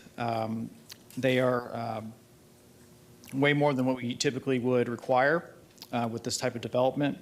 On the eastern buffer, they are providing a 25-foot wide buffer with a 6-foot solid PVC fence, 3-foot continuous hedge, and a row of evergreen trees. In addition, they are providing a 50 building setback along this boundary. And as for the southern buffer, it's going to be 15 feet wide. They'll have a 2-foot continuous berm and a 3-foot continuous hedge, as well as a row of understory trees. So given these facts, we do find the proposed plan development to be compatible with surrounding land uses and recommend approval. Happy to answer any questions. Thank you. I have no questions for you. Planning Commission? Jillian Massey with Planning Commission staff. The subject site's located in the Community Mixed Use 12 Future Land Use Designation. It's in the urban service area and within the limits of the East Lake Orient Park Community Plan area. The subject site is proposing compatible growth within the urban service area. Therefore, the request is consistent with Future Land Use Element Policy 1.4. The proposal meets the intent of Future Land Use Element Objective 16 and its accompanying policies that require new development to be compatible with the surrounding neighborhood. In this case, the surrounding land use pattern is mostly single-family and light commercial uses. The proposed contractor's office with enclosed storage will complement the surrounding area. The subject site is within the limits of the East Lake Orient Park Community Plan. The plan's transportation goal ensures a balanced transportation system that reflects the community's character and provides options, including walking, bicycling, and transit. A 5-foot wide sidewalk will be constructed along the northern right-of-way along the property's frontage. 2 substandard driveways currently accessing the site will be removed, and a single driveway will be constructed in accordance with county standards. The new driveway will increase separation from the existing driveway to the east of the subject site. The site also meets the economic goal, which provides opportunities for business growth and jobs in the East Lake Orient Park community. And based on these considerations, Planning Commission staff finds that the proposed plan development is consistent with the unincorporated Hillsborough County Comprehensive Plan, subject to the conditions proposed by the Development Services Department. Thank you. All right. Thank you. All right. Is there anyone here or online who wishes to speak in support of this application? Don't hear anyone. Is there anyone here or online who wishes to speak in opposition to this application? Please come forward and state your name and address. My name is Tuan Nguyen at 4005 Garden Lane. All right, thank you. Go ahead. Yeah, basically my concern, since after I look into the plan, that it will make it like a condominium type or office type, very tight. And our area is basically small road and curvy, and definitely will be increasing in traffic and concern with the safety, as well as the noise and the potential criminal activities if it becomes a residential. Okay, and where is your property in relation to the subject property, sir? It's opposite for the same road, just. I see. On Garden Lane? Yes. Okay. And so your concerns are the traffic primarily and safety and Safety. Privacy? Noise and Noise. And because the road is too narrow and it curved right there, and numerous times there were accidents. So now we've been adding to it. Definitely could be a major issue. Okay. Thank you. Anything further, sir? Basically, that's major items. All right. Thank you very much. Thank you. Be sure and sign in. Is there anyone else who wishes to speak in opposition to this application? All right. Do not hear anyone. Applicant? And could you, in your comments, speak again to exactly what the use is, and also the traffic impacts that are that the use is proposed to generate, and the improvements to the access way there? Happily to. The use is going to be it's a PD with contractor storage yard with enclosed storage, an exterminator. Currently it's zone BPO, so it's going to be switched to a PD for that, not condominiums or any residential uses that would be associated with what I believe the gentleman was speaking to. Our trip count was 15 peak hours, or 15 trips per peak PM hour, which is designated by Hillsborough County as being a de minimis impact. BPO would be significantly more, which is currently zoned for.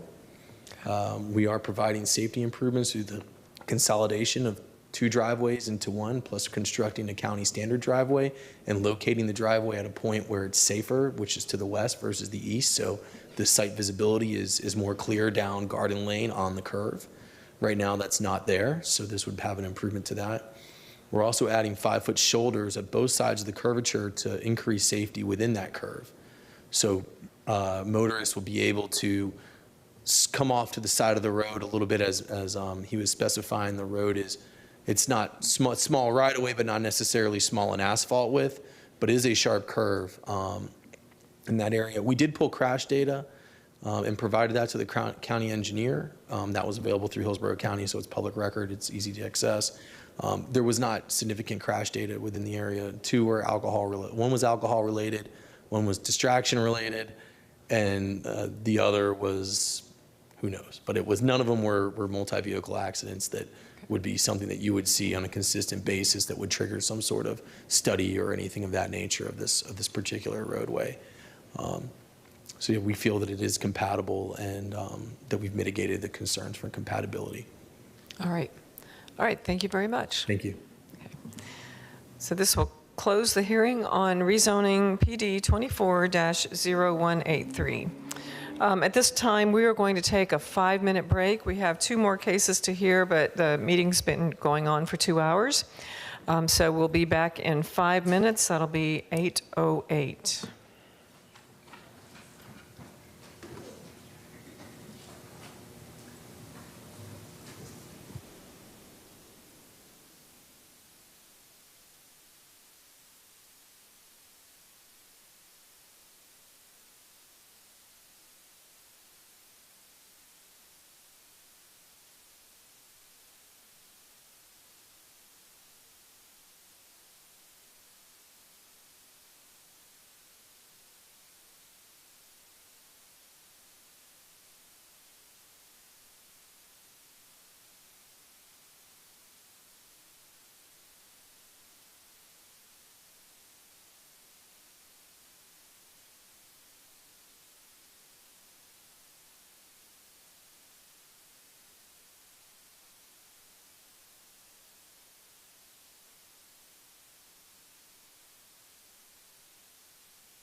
All right.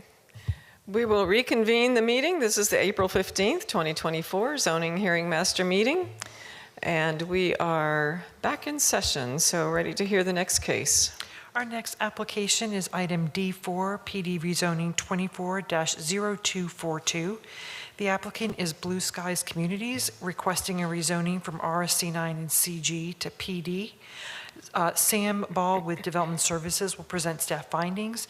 And also for anyone in the audience, this does have a concurrent comprehensive plan amendment along with this, which is scheduled for the June 6th BOCC CPA public hearing. And again, that's June 6th.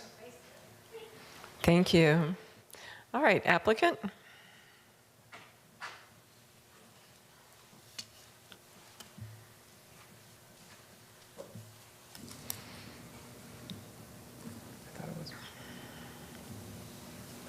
And share it to presentation view.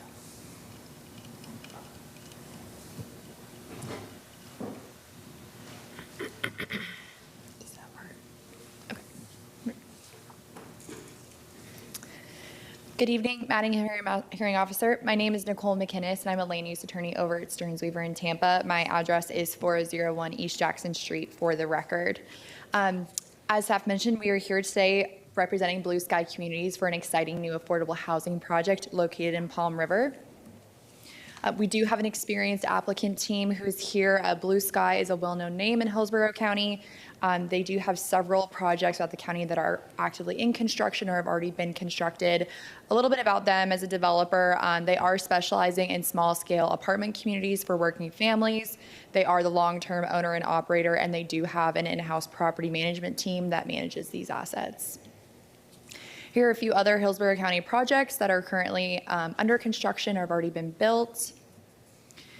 The property that we're looking at today is located at 7200 Causeway Boulevard in Tampa. It's west of Highway 301, north of Causeway Boulevard, east of 41, and south of Palm River Road. It's about 4.2 acres and located within the urban service area. The current use of this property is heavy commercial. The current future land use for the property is Res 9. As staff mentioned, there is a companion comprehensive plan amendment application to change the future land use from Res 9 to Res 20. That went to the Planning Commission last week, and there was a unanimous recommendation of approval of that plan amendment. The property has a split zoning. The northern portion is in the RSC 9 zoning district, and the southern portion along Causeway is in the commercial general zoning district. So taking a look at our site plan, we're here asking for 90 affordable housing units. This would result in a density of 21.43 units per acre. And how we get to that density is by the comprehensive plan amendment to Res 20 and then also the affordable housing density bonus that's in the housing element of the comprehensive plan. Our access is off of 72nd Street only per FDOT's request. It was originally on Causeway, but we did relocate that and we will be improving 72nd up to our project access point. In addition, the maximum height for the building, which is located in red along Causeway Boulevard, is a maximum of 4 stories or 50 feet. We will have a 20-foot type B buffer along the north, east, and west sides. In addition, we have 20 to 25-foot setbacks, except for a 375-foot setback to the north. You'll notice that there is a single-family residential community up to the north, so we provided a significant setback in order to provide a good buffer. As I mentioned, we are looking for the affordable housing density bonus as well. With a comprehensive plan amendment to Res 20, this would allow for a maximum density of 35 units to acre. We are only requesting 21.43 units to the acre. In addition, the property would be restricted for affordable housing for 50 years. And a little bit about what affordable housing looks like in Hillsborough County. So the entirety of the 90-unit project would be restricted to 80% of area median income and below. This chart shows the latest Florida Housing Finance Corporation income and rent limits for Hillsborough County. So we're looking at income ranging from $48,000 up to about $62,000 for a three-person household, or about $1,800 for a 3-bedroom unit. From a compatibility perspective, looking to our north, south, west, and east, we are located near commercial, some residential, some heavy and light industrial and commercial. So there really is a good mix of uses in this area. Taking a look at our trip generation. So comparing this project to the existing uses today, which again is the RSC 9 and the CG split zoning. So we would be resulting, if this project were approved, in a daily change to about 4,500 trips. AM peak hour would be a reduction of 353. PM peak hour would be a reduction of 434. This project actually generated so few trips that we did not have to do a full transportation study for this because we generated less than 50 in each peak hour. Looking forward to waivers, the project does have 2 waivers. The first one being a reduction in parking from 172 spaces to 126. This is largely due to the unique nature of affordable housing and that most tenants cannot afford to have 2 cars. So given Blue Sky's robust experience in Hillsborough County, 1 car per home is generally workable for these types of projects. We also are providing at least 40 bicycle parking spaces, and the project is located within about half a mile of 2 bus stops.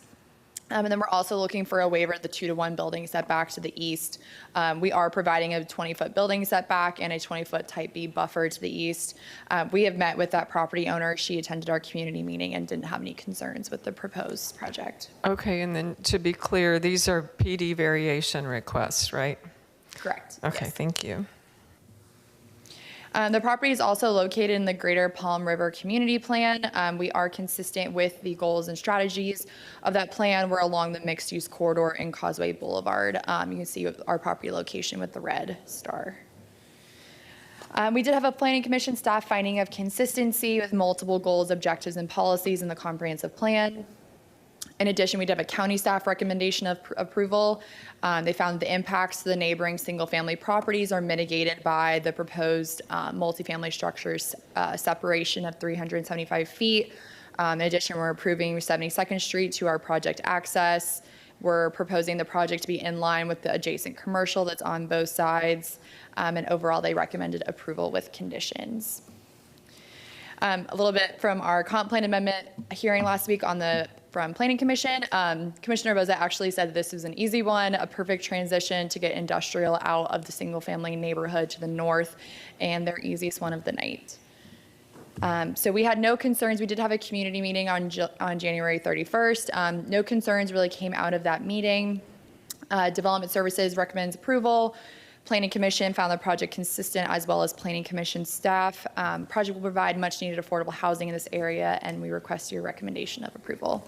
We're available if you have any questions. Thank you. Thank you very much. Be sure and sign in with the clerk.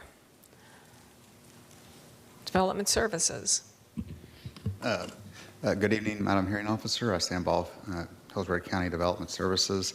The applicant is requesting a zoning change from commercial general and RSC residential single-family conventional to allow for the development of 90 multifamily dwellings in conjunction with a density bonus to develop the site 21.43 dwellings per acre and a comprehensive plan amendment.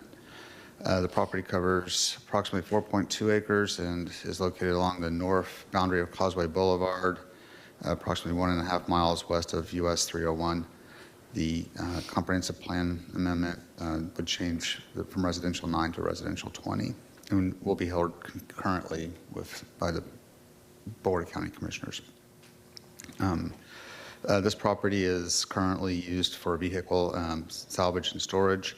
The northern portion of the property abuts RSC 9 zoning to the west, north, and east. Those properties are developed for single-family use. The southern portion of the property abuts Causeway Boulevard, which is a commercial corridor developed for retail service, medical, office, storage, warehousing are the main uses in the vicinity. If this plan development is approved, the development would include a required parking reduction from 172 spaces to 126 spaces. The affordable housing requirements would be required to be in place for 50 years. If the property does convert back to market rate, the parking would then have to comply with the land development code. So if it reverts back to market rate, then they need to add more parking? They would have to meet the parking requirements. Okay, thank you. The development standards include a maximum height of 50 feet, a 25-foot setback from the front, a 20-foot setback from the sides, and a 375 feet from the north, with 20-foot type B buffers along each side of the property. The additional 2-to-1 additional setback for properties, for buildings in excess of 20 feet would not apply to this project. So the applicant mentioned that that was one of their variance requests. So it's not really necessarily a variance or a waiver. It's just one of those things that in the report they have to justify why it shouldn't apply. Okay. And so with the way the site is developed, it makes sense. I guess what's important to me is that in writing the recommendation, I have to make findings on a variance request. So in this case, the 2-to-1 setback is not applicable necessarily, and I don't need to make findings on that variance request. Is that the case? Yes, ma'am. Okay, thank you. But the developer would also be required to dedicate up to 10 feet of right-of-way to improve 72nd Street from the project access point to Causeway Boulevard. So based on the zoning and development pattern in the area, the amount of separation from the residential properties, and transportation's approval of the parking reduction, staff finds the request will have minimal impact and the use would be compatible with the area. Staff recommends approval subject to conditions. If you have any questions on. I don't have any more questions for you. Thank you. Hey, thank you. All right, Planning Commission? Jillian Massey with Planning Commission staff. The subject site is currently designated as residential 9, but as mentioned, is subject to HC CPA 24-02, which is to change the site to residential 20. The property is located in the urban service area and within the limits of the Greater Palm River Community Plan. The proposed building placement is on the southern portion of the site, which allows for compatibility between the existing single-family units to the north and the proposed four-story multifamily residential building. The applicant is also requesting to be considered for an affordable housing density bonus, which increases the allowable number of dwelling units per acre from 20 to 35. The proposed total of 90 units is approximately 21.43 units per acre. With approval of the pending plan amendment, the affordable housing density bonus applied, the proposal is consistent with Objective 8 and its associated policies. And Planning Commission staff has confirmed with the Hillsborough County Housing Department that this project is eligible for the affordable housing density bonus.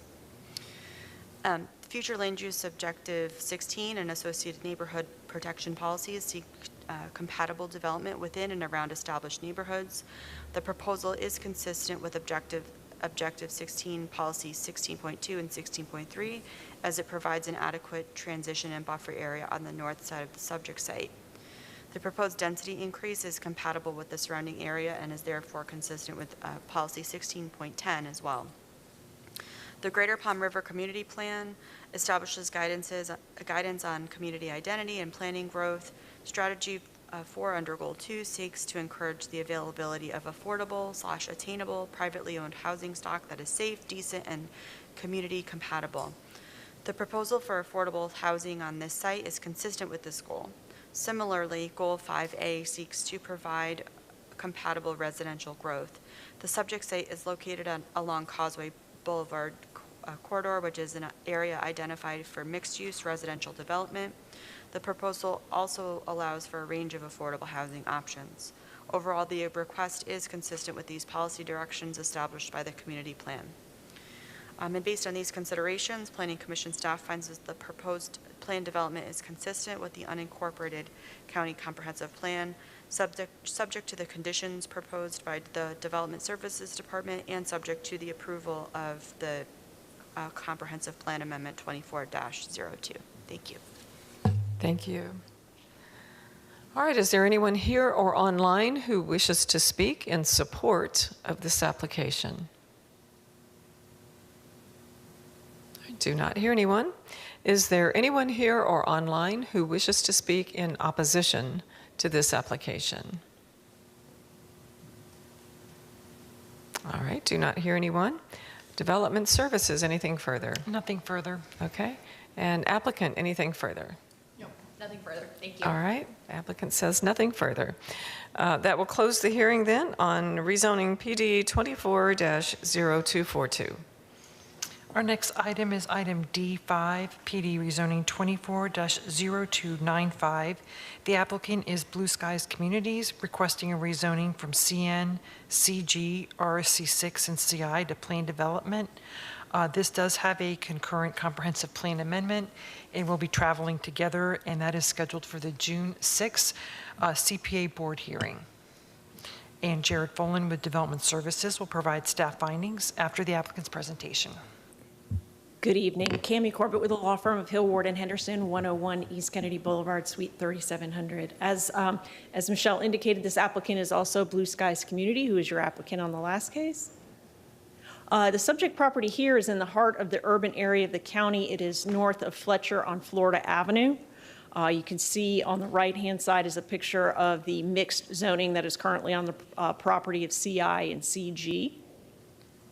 As Michelle indicated, this is the subject of a future land use application, and on the left you'll see the OC20 R12 split future land use, and on the right the proposed OC20 future land use. This one's an interesting one because it's arguable as to whether or not we actually needed the future land use map amendment before, because as you are aware, the Planning Commission previously determined that you could not stack a bonus on top of a flex. In this instance, we would have been able to flex the OC20 and then apply for the affordable housing density bonus. But by the time that determination came out, we had already filed the application. And since not all of the commissioners were comfortable with that approach, we just stuck with the plan amendment. This is a proposed affordable housing development with a maximum of 99 units on 2.83 acres. We do have a requirement that 10 units have to be set aside for households earning less than 60% of AMI and 10 units for up to 80% or less of AMI. We do anticipate this will also be an 100% affordable project, but because we're not as far along in our funding source, we do not yet have our unit mix to understand exactly which units will be which income and of what size. So we just went with the standard conditions from affordable housing. We are asking on this site for a maximum height of 60 feet for 5 stories. We do not apply the 2-to-1 setback to the north. And then we are also asking for a PD variation to the buffering and screening both to the north and south. We'll talk about that a little more in a minute. And we have increased the setback to the east by up to 160 feet. This is the site plan. You can see on the right-hand side, we've got the stormwater pond located adjacent to the residential to the east, and we've got the majority of the development focused on the center of the site.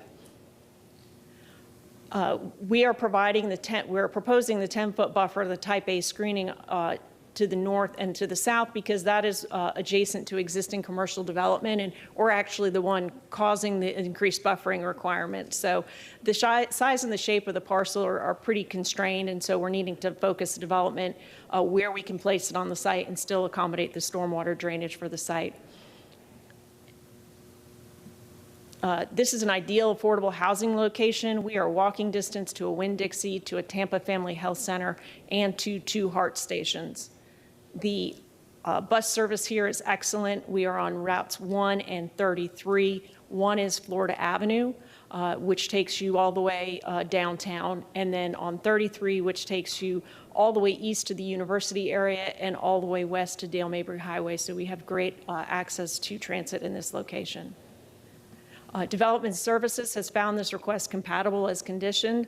Affordable Housing has certified this project as an affordable housing development, qualifying for the affordable housing density bonus. The Planning Commission also recommended unanimously to approve the OC20 future land use category. And then Planning Commission staff filed a updated report this evening indicating their findings were consistent. I think the only reason that, and they can speak for themselves, but the only reason why they found it inconsistent was affordable housing was a little bit late in getting their comments in. So we do have support from everyone and have not heard from anyone in the neighborhood up to this point, and we would respectfully request your approval, unless you have any questions. No questions for you. I do have the updated Planning Commission report. Thank you. Development Services. Jared Fallon with Development Services.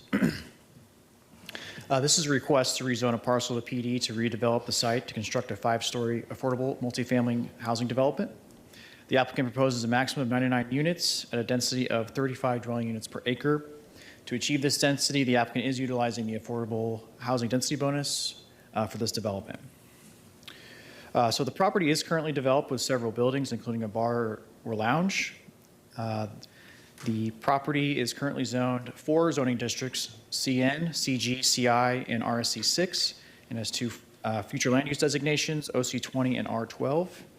And as is mentioned, the future land use map amendment is running concurrently with this application. So the property is located along North Florida Avenue and is in the Greater Carwood Northdale Community Planned Area. Florida Avenue is a commercial corridor, and nearby properties are mostly zoned CG or CN. In the vicinity, uses such as supermarkets, gas stations, auto service uses, and other commercial uses can be found along this corridor.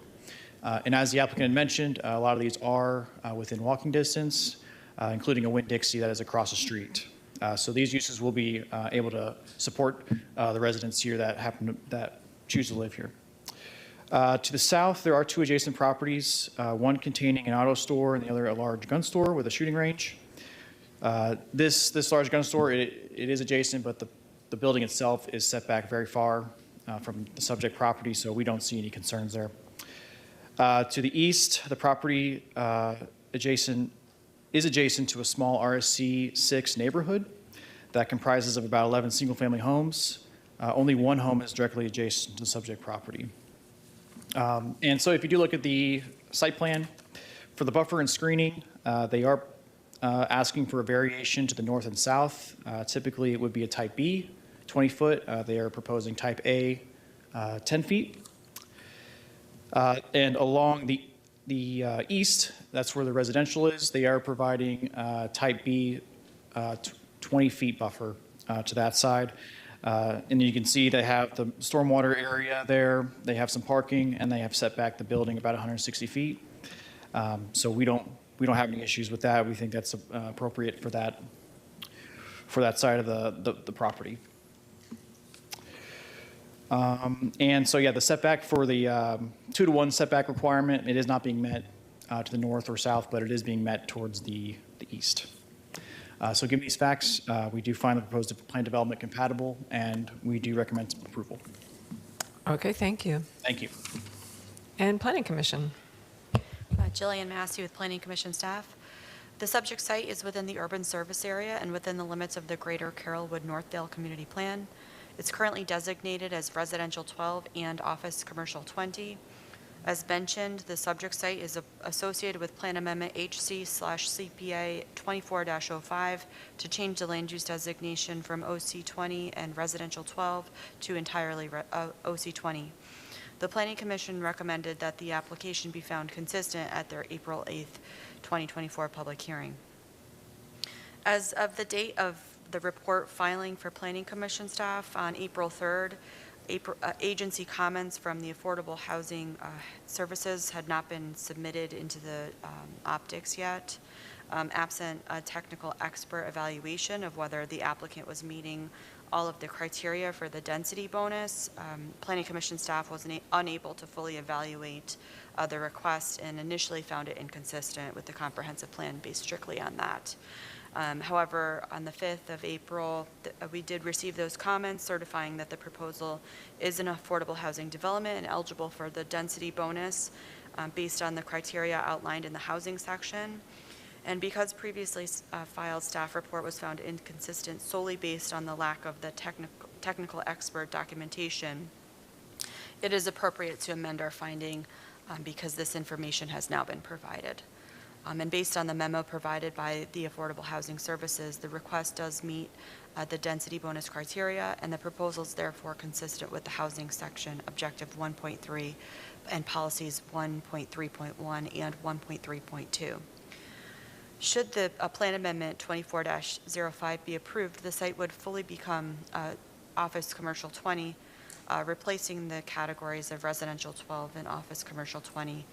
The bonus does allow for the next density category, which would be 35 dwelling units per gross acre, and that the site could be then considered for 99 dwelling units, and therefore that would be consistent with the future land use element objective 5 and policy 8, or objective 8, and policy 8.1. And so based on those considerations, Planning Commission finds that the plan development is consistent with the comprehensive plan, subject to the conditions proposed by Development Services Department, and also subject to the approval of the plan amendment. Okay, thank you. All right, is there anyone here or online who wishes to speak in support of this application? Not hearing anyone. Is there anyone here or online who wishes to speak in opposition to this application? Please come forward.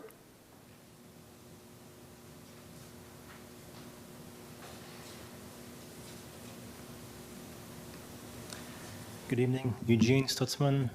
I represent the organization immediately north of the subject property at 13617 North Florida Avenue. All right, and that's your address for the record, 13? For the company I represent, yes. Okay. Not so much in opposition, just a question of clarity on the type of buffer that will be between the two properties. As I mentioned, I think our property is immediately north to the subject property. Since there's a variance requested on the proximity to the property line, I was curious what kind of buffer is going to be provided there. Okay, and we'll ask the applicant to address that in their rebuttal comments. Do you have any other concerns? No. Okay, and your property or the organization you're representing, the property is directly to the north, adjacent to this subject property? Yes, as best I could tell from the diagram. Okay, what's the address of your property again? 13617 North Florida Avenue. Okay, and your concern is the buffer between the project and your property? Yes, ma'am. All right, thank you. Be sure and sign in with the clerk. Development Services, anything further? No, ma'am. All right, thank you. Applicant? Cami Corbett again for the record. I'm going to have our project engineer come up and explain to the gentleman what a type A consists of. We're reducing the width from 10 feet to 20 feet and the type from, or I'm sorry, I said that backwards. We are reducing the width from 20 feet down to 10 feet, and we are changing the type of screening from B to A. And again, that's really to protect the residential property from commercial, but I'll have our project engineer elaborate as to what a type A screening is.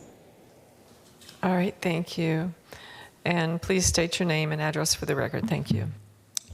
Good evening, Madam Hearing Officer. My name is Braulio Grajales, High Point Engineering. So, strictly speaking, type A buffer is 10 feet wide and requires a few methods of landscaping.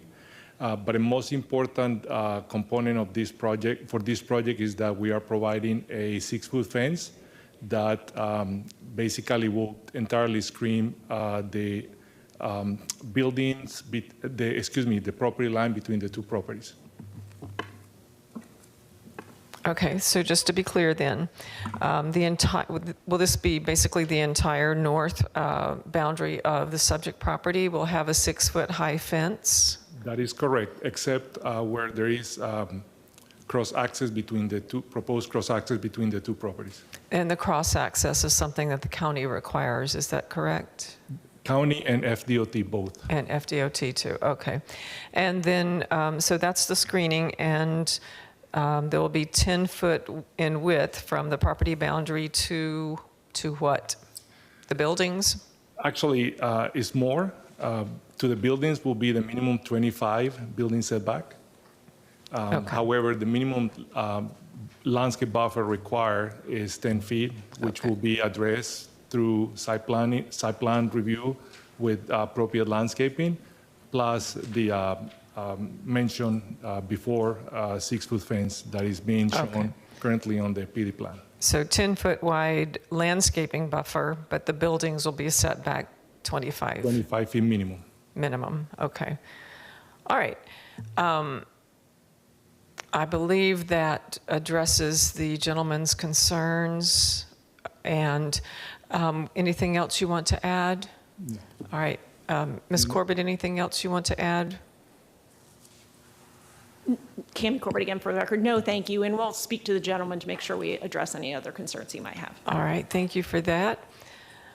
All right, well, this closes the hearing then on rezoning PD 24-025, and that concludes the zoning hearing master meeting for tonight.